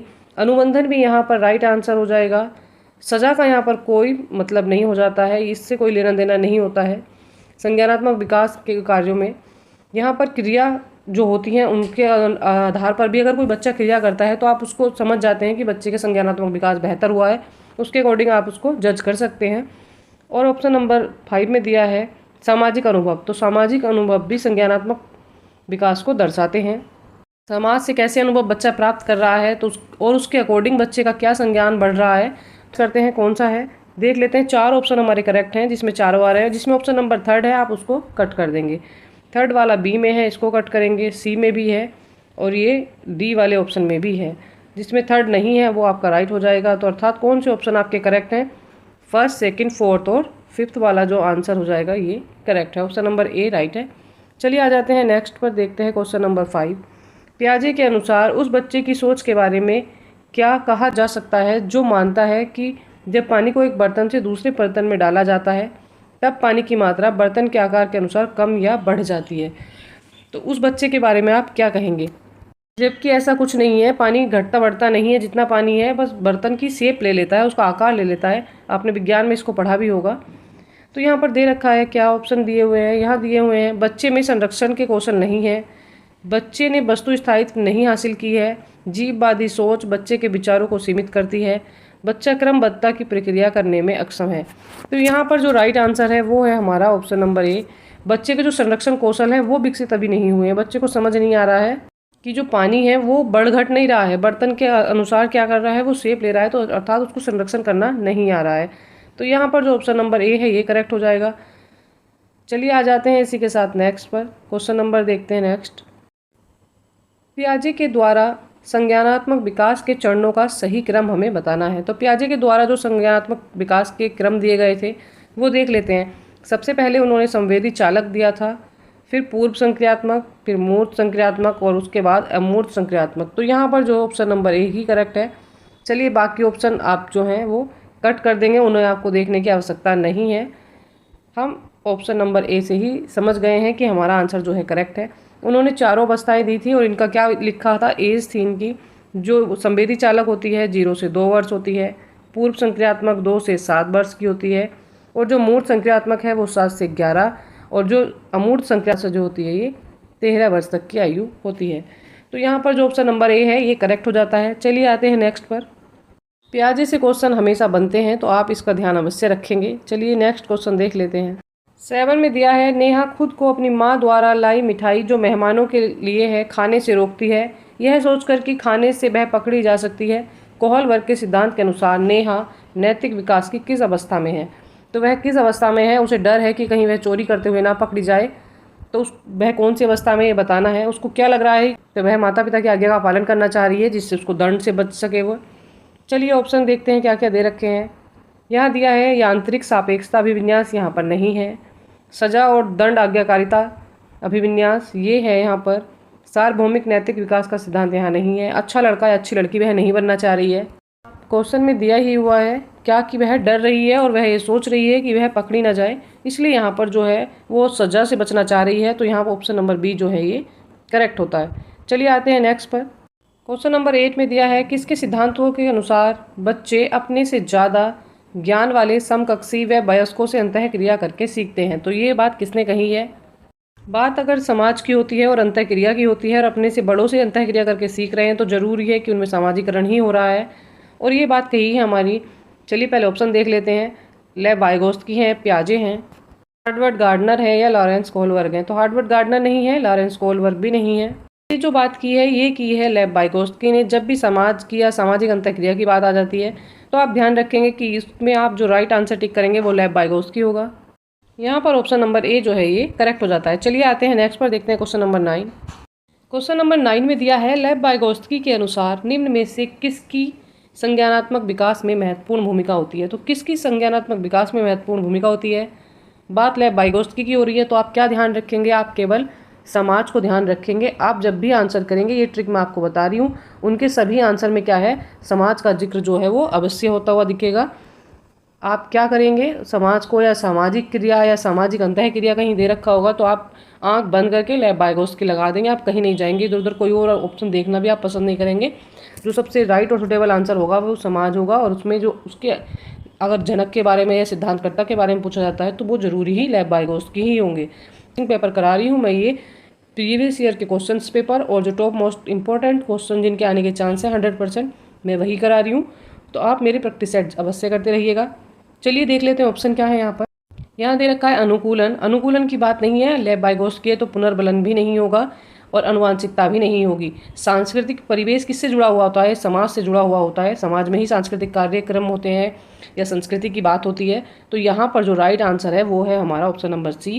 गार्डनर के बुद्धि सिद्धांत के अनुसार शरीर और वस्तुओं दोनों को कुशलतापूर्वक उपयोग करने की क्षमता को क्या कहा जाता है, कौन सी बुद्धि कहा जाता है। बात किसकी हो रही है, शरीर की और वस्तुओं की हो रही है। तो यहाँ पर तार्किक नहीं, केवल बुद्धि की बात होती तो, या दिमाग की बात होती तो तार्किक होती, ये नहीं होगी। शारीरिक गति और संवेदनात्मक बुद्धि हो सकती है, अंतःवैयक्तिक नहीं होगी क्योंकि भावनाओं से जुड़ी हुई बात यहाँ पर नहीं की जा रही है।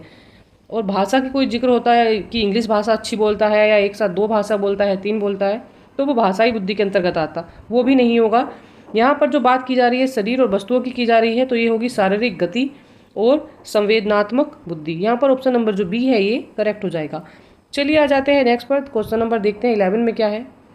दृश्य स्थानिक बुद्धि में क्या शामिल है। बात की जा रही है दृश्य स्थानिक की, तो इस बुद्धि में क्या शामिल होता है। दृश्य का मतलब होता है देखना और स्थानिक का मतलब होता है स्थान। स्थान और देखने दोनों की बात हो रही है। तो चलिए देखते हैं ऑप्शन में क्या क्या दे रखा है। छवि और चित्रों में सोचने की क्षमता, सटीक और अमूर्त रूप से कल्पना करने की क्षमता। ऑप्शन नंबर बी में दे रखा है लय, ताल, मीटर, स्वर। ये नहीं होगा, जहाँ पर लय आ गया वहाँ पर संगीत होगा तो इसलिए इसको कट कर देंगे। कहानी कविताओं को समझने, पढ़ने व गढ़ने, तो ये भाषाई बुद्धि के अंतर्गत आएगा, ये भी नहीं होगा। प्राकृतिक रूपों जैसे जानवर, पौधों, प्रजाति, चट्टानों आदि को क्या करना, वर्गीकृत करने की क्षमता, तो ये भी नहीं होगा। यहाँ पर सबसे जो राइट आंसर है ऑप्शन नंबर डी में जाएगा तार्किक, मगर यहाँ पर जो राइट आंसर है उसके लिए क्या बोलेंगे हम, दृश्य स्थानिक बुद्धि, अर्थात चीज़ों को देखना, उनकी कल्पना करना और उनके बारे में सोचने की क्षमता रखना। ऑप्शन नंबर ए जो है ये करेक्ट हो जाएगा। चलिए आते हैं क्वेश्चन नंबर 12 पर। क्वेश्चन नंबर 12 में दिया हुआ है, यहाँ पर है लड़कों के लिए एक शिक्षक की टिप्पणी, मजबूत बनो और लड़कियों की तरह नम्र व्यवहार मत करो। किसको बढ़ावा देना है। एक टीचर क्या कह रहा है बच्चों को कि आप लड़कियों की तरह मत व्यवहार करिए, आप नम्र मत बनिए, आप कठोर बनिए, मजबूत बनिए। तो ये किसकी बात हो रही है, यहाँ पर लड़का या लड़की की बात की जा रही है कि लड़कियों की तरह ऐसा नहीं करना है, लड़कियाँ ये कार्य करती हैं, लड़के ये कार्य करते हैं, लड़कियाँ रोती हैं, लड़के नहीं रोते हैं। तो इस तरह की जब बात आती है तो ये जेंडर समता नहीं होती है, यहाँ पर होती है जेंडर रूढ़िवादिताएँ। इसमें जो ऑप्शन नंबर बी है ये करेक्ट हो जाएगा। जेंडर की भूमिका में कोई लचीलापन यहाँ पर नहीं है। लचीलापन होता तो ऐसा होता कि जो कार्य लड़की करती हैं वो लड़के भी कर सकते हैं, तो ये होता तो जेंडर में लचीलापन होता। यहाँ पर जेंडर समानता भी नहीं, कोई समानता की बात नहीं की जा रही है। यहाँ पर रूढ़ियाँ चली आ रही हैं, जो पुरानी परंपराएं धारणाएं हैं वो चली आ रही हैं। तो यहाँ पर जो ऑप्शन नंबर बी है ये करेक्ट है। देखते हैं क्वेश्चन नंबर 13 में क्या है, चलिए देख लेते हैं। विविध शिक्षार्थियों वाली कक्षा में शैक्षणिक रणनीतियाँ क्या होनी चाहिए, अर्थात कैसी बात की जा रही है, किस तरह के बच्चे हैं। विविध शिक्षार्थी हैं, कोई शारीरिक दक्षता वाला बच्चा है, किसी में अक्षमता है, किसी बच्चे में कोई विकार है, कोई जल्दी सीख रहा है, कोई धीमे सीख रहा है, किसी की गति तेज है। तो यहाँ पर कक्षा कैसी है, विविध तरह के शिक्षार्थी हैं यहाँ पर, तो उसमें कैसी शैक्षिक रणनीतियाँ होनी चाहिए। उचित समावेशन हो, मानकीकृत मूल्यांकन हो, गैर प्रासंगिक क्या पाठ्यक्रम हो, या दृष्टिकोण में अनम्यता हो। दृष्टिकोण में नम्यता होनी चाहिए, गैर प्रासंगिक पाठ्यक्रम भी नहीं हो और मानकीकृत मूल्यांकन भी नहीं हो सकता। यहाँ जो राइट आंसर हो जाएगा उसके लिए क्या होगा, उचित समावेशन है। अर्थात क्या बात है, बच्चे हैं वो विविध शिक्षार्थी हैं, विविध तरह के बच्चे हैं, तो उनमें कैसा होना चाहिए, सबसे पहले तो क्या हो, उचित समावेशन हो, उनको सही ढंग से बिठाया जाए, उनके साथ सही तरह से बातें की जाए और उन्हें समूह में कार्य करना सिखाया जाए। अर्थात क्या हो, उनका समावेशन उचित तरह से हो। तो यहाँ पर जो ऑप्शन नंबर ए है ये करेक्ट हो जाएगा। चलिए आ जाते हैं नेक्स्ट पर। क्वेश्चन नंबर देखते हैं 14 में क्या है। यहाँ पर दिया है सीखने के लिए मूल्यांकन का एक महत्वपूर्ण पहलू क्या हो सकता है। तो सीखने के लिए मूल्यांकन का महत्वपूर्ण पहलू क्या हो सकता है बताना है। ऑप्शन चेक करते हैं। चलिए ऑप्शन में देख लेते हैं क्या क्या दिया हुआ है। यहाँ दे रखा है मूल्यांकन कि किसी एक ही रणनीति से बच्चों की प्रगति व अधिगम की संपूर्ण जानकारी का पता किया जा सकता है। तो यहाँ पर बात की जा रही है महत्वपूर्ण पहलू की, तो किसी एक मूल्यांकन विधि के द्वारा ही नहीं कर सकते हैं, तो ऑप्शन नंबर तो ए रॉन्ग हो जाएगा।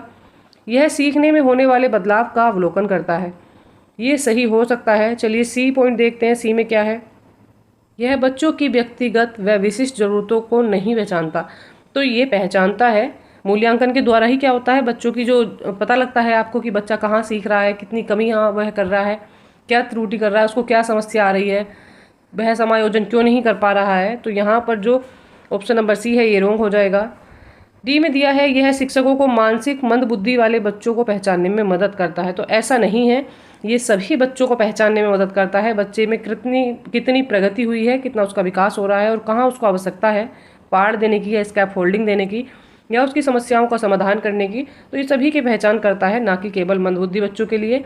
ऑप्शन नंबर डी जो है ये भी रॉन्ग हो जाएगा। तो यहाँ पर जो सबसे सुटेबल आंसर हमें मिला है वो हमें बी मिला है, ऑप्शन नंबर बी करेक्ट है। यह क्या करता है, सीखने में होने वाले बदलाव का अवलोकन करता है कि क्या बदलाव हो रहा है, क्या कितना बच्चा सीख रहा है, कितना नहीं सीख रहा है। ऑप्शन नंबर बी करेक्ट है। चलिए आते हैं नेक्स्ट पर, देखते हैं क्वेश्चन नंबर 15 में क्या है। 15 में दिया है मूल्यांकन का उद्देश्य क्या होना चाहिए, तो हमें बताना है मूल्यांकन जो कक्षा में किया जाता है या अध्यापक के द्वारा किया जाता है तो उसका क्या उद्देश्य होना चाहिए, क्या उसके एम हो वो। चलो ऑप्शन देखते हैं क्या क्या है। यहाँ दिया हुआ है छात्रों में भय और तनाव पैदा करना, तो मूल्यांकन का ऐसा कोई उद्देश्य नहीं होता। बच्चों को डराना या उनमें तनाव या स्ट्रेस पैदा करना उसका कार्य नहीं, उसका उद्देश्य नहीं है। असुरक्षा और हीनता की भावना पैदा करना भी मूल्यांकन का कोई उद्देश्य नहीं होता। छात्रों के बीच तुलना करना भी, कोई प्रतिस्पर्धा करना, तुलना करना, ये सब चीज़ें जो हैं मूल्यांकन के अंतर्गत नहीं आती। सीखने सिखाने की प्रक्रिया में सहायता करता है, तो जी हाँ मूल्यांकन जो है क्या करता है, सीखने सिखाने की प्रक्रिया में मदद करता है। और कैसे करता है, जब टीचर बच्चे का मूल्यांकन करता है तो उसको पता लगता है कि बच्चा कहाँ नहीं सीख पा रहा है, उसमें कहाँ कमियाँ आ रही है, उसको कहाँ ज़रूरत है कि टीचर उसकी मदद करे, उसकी समस्याओं को जाने, उनका समाधान करे। तो सीखने सिखाने की प्रक्रिया में सहायता का ही कार्य करता है। ऑप्शन नंबर डी जो है ये सबसे सुटेबल है, D is the right answer. चलिए आ जाते हैं नेक्स्ट पर, देखते हैं क्वेश्चन नंबर 16 में क्या है। यहाँ पर एक कथन दिया हुआ है, इसमें लिखा है समावेशी शिक्षा से केवल विशेष बच्चे ही लाभान्वित होते हैं, तो ऐसा नहीं है। समावेशी कक्षा में क्या होता है, सभी बच्चों पर ध्यान दिया जाता है। ऐसा नहीं है कि कक्षा में एक बच्चा है या 4 बच्चे हैं, समावेशी कक्षा में कई तरह के बच्चे होते हैं और भिन्न भिन्न वर्ग से आते हैं, भिन्न भिन्न समस्याओं वाले बच्चे भी हो सकते हैं, सामान्य बच्चे भी हो सकते हैं। तो ऐसा नहीं है कि एक बच्चे को ही पढ़ाया जा रहा है। जब सब बहुत सारे बच्चे कक्षा में होते हैं तो उनमें सभी बच्चों को सिखाया जाता है, तो केवल एक ही बच्चे को या एक ही प्रकार के बच्चों को लाभ नहीं मिलता है। तो ऑप्शन नंबर जो ए है ये तो यहाँ पर रॉन्ग हो जाएगा। चलिए देखते हैं आर में क्या दिया हुआ है। समावेशी शिक्षा की अवधारणा इस दर्शन पर आधारित है कि केवल कुछ बच्चे बाधिता वाले शिक्षार्थियों की ज़रूरतों को ही पोषित किया जाता है। तो यहाँ पर चलिए राइट आंसर देखते हैं क्या। यहाँ पर जो बात की गई है, ऐसा नहीं है कि समावेशी कक्षा की अवधारणा है ही नहीं कि केवल बाधित बच्चों को ही लाभ मिले, बाकियों को नहीं मिले। तो यहाँ पर जो तर्क है ये भी गलत है और जो इसका कथन है ये भी गलत है। चलिए इसके अकॉर्डिंग इसका आंसर देखते हैं क्या हो जाना चाहिए। तो यहाँ पर ऑप्शन नंबर ए तो होगा नहीं, ए आर दोनों सही है ये नहीं होगा। ए आर दोनों सही है लेकिन आर की व्याख्या नहीं करता, ये भी नहीं होगा। ए सही लेकिन आर गलत, ऐसा भी नहीं, क्योंकि ये दोनों कथन ही यहाँ पर गलत है। तो ऑप्शन नंबर जो डी है ये करेक्ट हो जाएगा, D is the right answer. चलिए आते हैं क्वेश्चन नंबर 17 पर। 17 में दिया है वंचित पृष्ठभूमि के छात्रों का समायोजन करने के लिए शिक्षक को किसका पालन करना चाहिए। तो किसका पालन शिक्षक को करना चाहिए, बच्चे हैं वंचित पृष्ठभूमि के जिन्हें सभी जो योजनाएं हैं उनका लाभ नहीं मिल पा रहा है। मान लीजिए कोई बच्चा वंचित समूह से आ रहा है तो उसको शिक्षा का ही लाभ नहीं मिलता है, बाकी ज़रूरतें तो उसकी बाद में हो जाएंगी, सबसे पहले बात आप शिक्षा की ही करेंगे। चलिए देख लेते हैं ऑप्शन क्या दे रखे हैं यहाँ पर। यहाँ दिया हुआ है तो शिक्षकों को किसका पालन करना चाहिए, सामाजिक बहिष्कार का। तो बहिष्कार नहीं करना चाहिए। एक तो बच्चा स्वयं कैसे आ रहा है, वंचित पृष्ठभूमि से आ रहा है, ऊपर से आप उसका बहिष्कार करेंगे तो बच्चा कैसे सीखेगा। सामाजिक हास्याकरण भी नहीं। सामाजिक हास्याकरण का मतलब क्या होता है, मान लीजिए आपकी एक नोटबुक है और इसमें क्या होता है, किनारे पर एक लाइन खींची होती है जिसमें आप क्या करते हैं, क्वेश्चन आंसर नोट करते हैं या प्रश्नों को लिखते हैं, तो साइड में लिखते हैं, उसको किनारा बोला जाता है। अर्थात बाकी जो मेन कार्य होता है वो बीच में होता है, लाइनों में होता है। तो ऐसा ही क्या होता है, हास्याकरण इसको बोला जाता है। जो ये एरिया होता है इधर वाला, इसको हास्याकरण बोलते हैं। तो ऐसा नहीं होना चाहिए कि बच्चे को बिल्कुल साइड कर दिया जाए या समाज से उसको बिल्कुल बाहर कर दिया जाए। तो ऑप्शन नंबर बी भी यहाँ पर रॉन्ग है। सी में दिया है मानकीकृत पाठ्यक्रम। तो बच्चे अगर आ रहे हैं कैसे समूह से, वंचित समूह से, तो उन्हें ज़रूरत किसकी है कि उन्हें लचीलेपन के पाठ्यक्रम से पढ़ाया जाए, उनको अधिक समय दिया जाए, उनको चीज़ें उनके अकॉर्डिंग समझाई जाएँ या उनकी मातृभाषा में समझाई जाएँ, तो बच्चे जल्दी सीखेंगे, आसानी से सीखेंगे। पर जब बात हो जाती है मानकीकृत पाठ्यचर्या की या पाठ्यक्रम की, तो वो गलत हो जाएगा। ऐसा नहीं है कि जो पाठ्यक्रम दिया है, मान लीजिए टीचर को बोला गया है कि आपको एक दिन में एक लेसन कंप्लीट कराना है, तो ऐसा नहीं है कि टीचर उसको एक दिन में ही कंप्लीट कराए। उसको क्या करना है, उसको वंचित समूह के बच्चों को देखते हुए उनके अकॉर्डिंग उसको कंप्लीट कराना है, चाहे उसको 2 दिन में कराए, चाहे 4 दिन में कराए। जब तक वह नहीं समझते हैं तब तक वह नहीं उसको पूरा कर सकता है। तो यहाँ पर ऑप्शन नंबर सी भी रॉन्ग हो जाएगा। में देखते हैं, यहाँ दिया है विभेदित निर्देश, तो ये सही हो सकता है। विभेदित निर्देश अर्थात क्या, टीचर किसका पालन करे, इसका पालन करे कि सभी बच्चों के लिए वह अलग अलग तरह से कार्य कर सकता है। कोई बच्चा ऐसा है कि जो जल्दी सीख जाता है, तो उसको अधिक समय देने की आवश्यकता नहीं होती है। पर कुछ बच्चे ऐसे हैं जो नहीं सीख पा रहे हैं, वंचित समूह से आए हैं, तो उनको अधिक समय देने की आवश्यकता होती है। तो यहाँ पर विभेदित निर्देश कार्य करेंगे। ऑप्शन नंबर डी जो है ये करेक्ट हो जाएगा। चलिए आते हैं क्वेश्चन नंबर 18 पर। 18 में दिया है, निम्न में से कौन सा शारीरिक गतिक विकलांगता से जूझने वाले विद्यार्थियों के लिए गतिशीलता सहायक तकनीक का उदाहरण है। तो कौन सा है, चलिए देखते हैं। व्हील चेयर या पहिया कुर्सी। तो जी हाँ, व्हील चेयर जो होती है या पहिया कुर्सी जो होती है वो विकलांगता से जूझने वाले, जो शारीरिक विकलांगता से जूझ रहे हैं व्यक्ति, उनके लिए होती है। यहाँ पर ऑप्शन नंबर ए सही है। चलिए बी में देखते हैं, बड़ी मुद्रा वाली पुस्तकें उनके किसी कार्य की नहीं, शब्द भविष्यवाणी वाला सॉफ्टवेयर भी उनके किसी कार्य का नहीं, और स्पर्श सामग्री भी नहीं। ये सब चीज़ें जो हैं दृष्टिबाधिता से जूझने वाले बच्चों के लिए हैं। यहाँ पर जो सबसे सुटेबल आंसर है वो है विकलांगता से जूझने वाले बच्चों के लिए गतिशीलता सहायक तकनीकी का पूछ रहे हैं, तो वो व्हील चेयर और पहिया कुर्सी हो जाएगा। चलिए आते हैं नेक्स्ट, देखते हैं क्वेश्चन नंबर 19। यहाँ दिया है, गणितीय अवधारणाओं और गणना में कठिनाइयाँ किन छात्रों की विशिष्ट विशेषता हैं। तो जो बच्चे गणित की गणना नहीं कर पाते हैं, कैलकुलेशन नहीं कर पाते हैं, उनमें कौन सा विकार होता है या उनकी कौन सी विशिष्टताएं होती हैं वो बताना है। यहाँ पर गुणज वैकल्य है, पठन वैकल्य है, लेखन वैकल्य है, स्वालीनता है। ऑटिज्म होता है, बच्चा जब देर से बोलना शुरू करता है तो वो आता है। लेखन वैकल्य होता है डिस्ग्राफिया, अर्थात बच्चा लिख ही नहीं पाता है, बी को डी लिखता है, सी को ए लिखता है, कुछ भी लिख सकता है, तो यहाँ पर लेखन वैकल्य भी नहीं है। यहाँ पर पढ़ने में उसको कोई समस्या नहीं हो रही, बच्चा पढ़ पा रहा है, पर क्या नहीं कर पा रहा है, उसकी कैलकुलेशन नहीं कर पा रहा है, अर्थात उसकी गणना नहीं कर पा रहा है। तो ये नाम से ही क्लियर है, गणना, गुणज और कैलकुलेशन इंग्लिश में बोला जाता है, तो कैलकुलिया भी है। तो इसका जो राइट आंसर है उसको क्या बोलेंगे, गणित में किसकी आवश्यकता होती है, कैलकुलेशन की या गणना की आवश्यकता होती है। तो आप इसी से आप इसको याद रखेंगे। मैंने आपको एक टिप बता दी है, यहाँ पर गुणज वैकल्य या डिस्कैलकुलिया इसको बोला जाता है। चलिए आते हैं नेक्स्ट पर, देखते हैं। वीडियो के एंड में हम राष्ट्रीय शिक्षा नीति 2020 के महत्वपूर्ण प्रश्न भी कर लेते हैं। ये यहाँ पर मोस्ट इंपोर्टेंट प्रश्न मैं लेकर आई हूँ जो एग्जाम में बार बार रिपीट हो रहे हैं, और जहाँ जहाँ से प्रश्न बन रहे हैं मैं वो क्वेश्चन आपके लिए लेकर आ गई हूँ।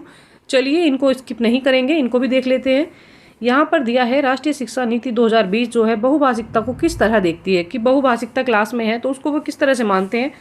बच्चों को सीखने में एक रुकावट की तरह कार्य कर रही है, कक्षा में पूंजी के रूप में दिखती है, या शिक्षण अधिगम की प्रक्रिया को एक आवश्यक जटिलता के रूप में दिखती है, या समावेशी शिक्षा में अवरोध के रूप में दिखती है। तो किस तरह से बहुभाषिकता दिखती है, यहाँ पर जो राइट आंसर हमारा हो जाएगा ऑप्शन नंबर 2 हो जाएगा। जो राष्ट्रीय शिक्षा नीति है उसमें बहुभाषिकता को कैसे देखा जाता है, एक पूंजी के रूप में देखा जाता है, अर्थात ये क्या करती है, सीखने सिखाने की प्रक्रिया में एक संसाधन का कार्य करती है। तो ऑप्शन नंबर जो 2 है ये करेक्ट हो जाएगा। चलिए आ जाते हैं नेक्स्ट पर। यहाँ पर दिया हुआ है क्या, यहाँ दे रखा है, राष्ट्रीय शिक्षा नीति 2020 सामाजिक आर्थिक रूप से वंचित समुदायों से आने वाले विद्यार्थियों के लिए अवधारण के लिए क्या प्रस्तावित करती है। तो क्या प्रस्तावित करती है, रटकर सीखना। तो जहाँ पर रटकर सीखना आ जाएगा वो गलत है। पाठ्यचर्या के मूल्यांकन का मानकीकरण, तो ये भी नहीं मानती है। प्रदर्शन उन्मुख परीक्षण, ये भी नहीं मानती है। ये क्या मानती है, ये मानती है संदर्भित अर्थपूर्ण पाठ्यचर्या। तो जो वंचित समाज से बच्चे आ रहे हैं उनके लिए कैसा हो, संदर्भित हो और अर्थपूर्ण हो, पाठ्यचर्या कैसी हो, जिस अर्थपूर्ण हो, जिसका बच्चों के लिए कोई लाभ हो। यहाँ पर ऑप्शन नंबर जो 4 है ये करेक्ट हो जाएगा। चलिए आ जाते हैं नेक्स्ट पर। यहाँ क्या, सामान्य, विकलांग या दिव्यजन जो बच्चे होते हैं, विद्यार्थियों के समावेशन हेतु निम्न में से कौन सा प्रावधान दिव्यांगजन अधिकार के अंतर्गत आता है। तो ये बताना है। यहाँ पर क्या दिया है, और ये दिव्यांगजन अधिकार अधिनियम कब आया था, 2016 का है ये। तो कब, इसमें क्या दे रखा है, परीक्षा पत्र को पूरा करने के लिए अतिरिक्त समय हो, विद्यार्थियों की ज़रूरत पूरी करने हेतु लिपि की सुविधा हो, दूसरी और तीसरी भाषा संबंधी कोर्सों की बाध्यता हो, या व्यक्तिगत ज़रूरतों के अनुसार यथोचित समायोजन हो। तो किस तरह की बात की गई है, यहाँ पर जो राइट आंसर हो जाएगा वो क्या हो जाएगा, यहाँ पर जो ऑप्शन नंबर यहाँ पर दे रखा है क्या प्रतिकूल है, तो प्रतिकूल बताना है। दूसरी और तीसरी भाषा संबंधी कोर्सों की बाध्यता उनके लिए होनी चाहिए, तो ऐसी बाध्यता उनके लिए कोई नहीं रखी गई है। उनके लिए क्या हो, परीक्षा पत्र के लिए अतिरिक्त समय भी मिलता है उनको, उनके लिए लिपि की सुविधा भी रहती है, व्यक्तिगत जरूरतों के अनुसार यथोचित समायोजन की भी उनके लिए व्यवस्था की गई है। पर यहाँ पर दे रखा है दूसरी और तीसरी भाषा के लिए उनकी कोई बाध्यता नहीं होती है, तो ये ऑप्शन हमारा राइट हो जाएगा। बाकी ऑप्शन जो है पॉजिटिव है, इसलिए उनको आप कट कर देंगे, क्योंकि यहाँ पर प्रतिकूल पूछा है अर्थात नेगेटिव पूछा है, तो नेगेटिव जो है ऑप्शन नंबर 3 है। चलिए आ जाते हैं नेक्स्ट पर। यहाँ पर देख लेते हैं क्या दिया है। यहाँ दे रखा है राष्ट्रीय शिक्षा नीति 2020 के अनुसार, यहाँ पर क्या दे रखा है, 20 के अनुसार प्रारंभिक स्तर पर आकलन का क्या स्वरूप होना चाहिए। तो क्या स्वरूप होना चाहिए, रचनात्मक हो, नियमित हो, सूचनाओं के आधार पर ग्रहशीलता पर केंद्रित हो, या शिक्षण अधिगम की उपयोगिता के अनुरूप हो। तो यहाँ पर जो और ऑप्शन दे रखे हैं उनको हम चेक कर लेते हैं। तो यहाँ पर क्या कहा जा रहा है, चलिए ऑप्शंस भी देख लेते हैं क्या दिया है। केवल 1 और 2 है, केवल A B C हैं, या A B C और D हैं, और 4 में दे रखा है A B और D हैं। तो यहाँ पर जो राइट आंसर हमारा हो जाएगा वो है, यहाँ पर राइट आंसर हो जाएगा A B और D। तीनों ऑप्शन जो है ये सही हैं, D भी सही है। शिक्षण अधिगम की उपयोगिता के अनुरूप होना चाहिए जो उनका मूल्यांकन हो, और बी में क्या दे रखा है, बी में दिया है नियमित होना चाहिए, ये बात भी सही है, और रचनात्मक हो, ये बात भी सही है। पर सूचनाओं के आधार पर ग्रहशीलता पर केंद्रित ये नहीं होना चाहिए। तो ऑप्शन नंबर A B और D जो है ये करेक्ट हो जाएंगे। चलिए इसी के साथ आ जाते हैं नेक्स्ट पर। राष्ट्रीय शिक्षा नीति 2020 किस प्रकार के शिक्षा शास्त्रों का प्रस्ताव रखती है, परीक्षा केंद्रित, अध्यापक केंद्रित, अधिगमकर्ता केंद्रित, या बहिष्कार केंद्रित। तो किसकी बात यहाँ पर करती है हमें बताना है। यहाँ पर जो राइट हो जाएगा ऑप्शन वो कौन सा हो जाएगा, यहाँ हो जाएगा अधिगमकर्ता केंद्रित। ऑप्शन नंबर जो 3 है ये करेक्ट है।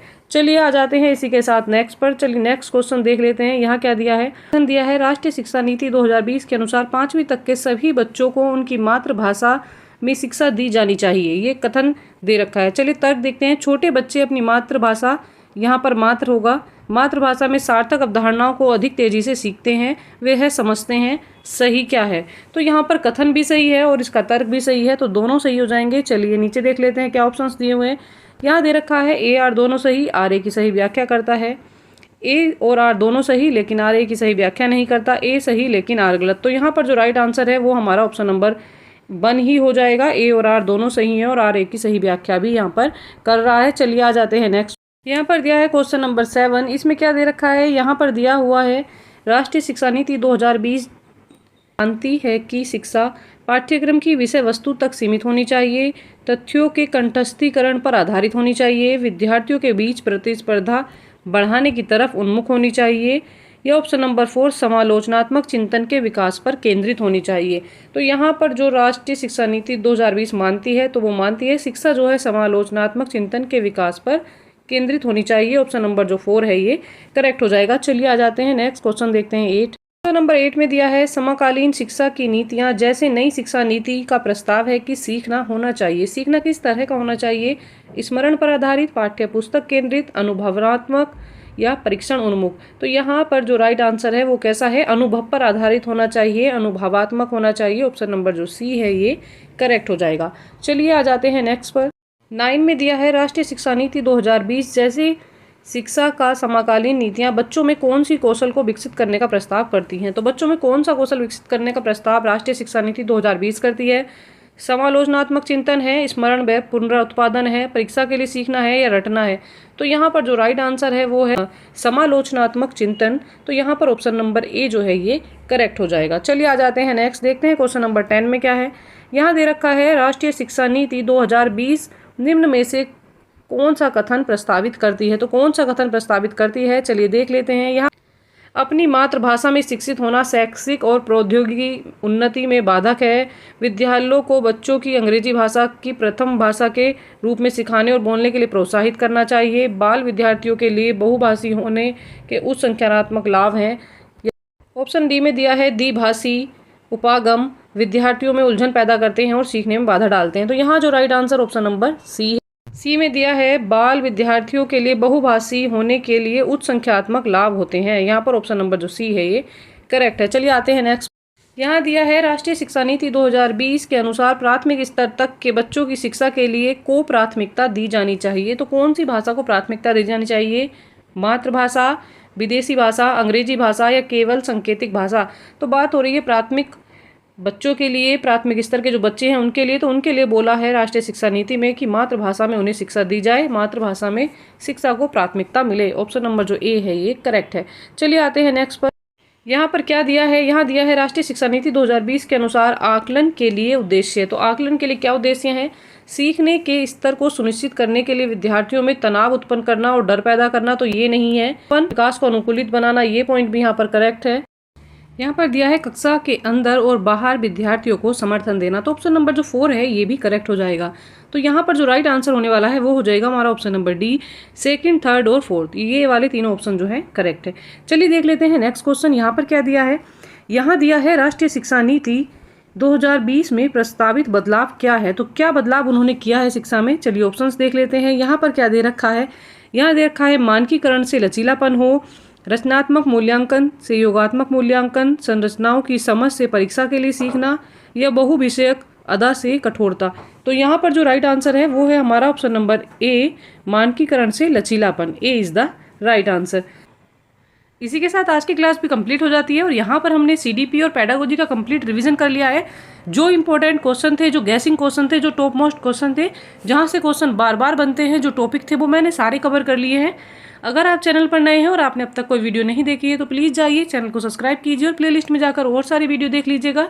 आपके लाइक और सब्सक्रिप्शन से मोटिवेशन मिलता है, तो प्लीज़ मोटिवेट करिएगा। और आगे मैं लेकर आने वाली हूँ कल साइंस की मैराथन, तो उसके लिए भी आप वेट करिएगा। सीटेट की अच्छी तैयारी के लिए मेरे साथ बने रहिएगा।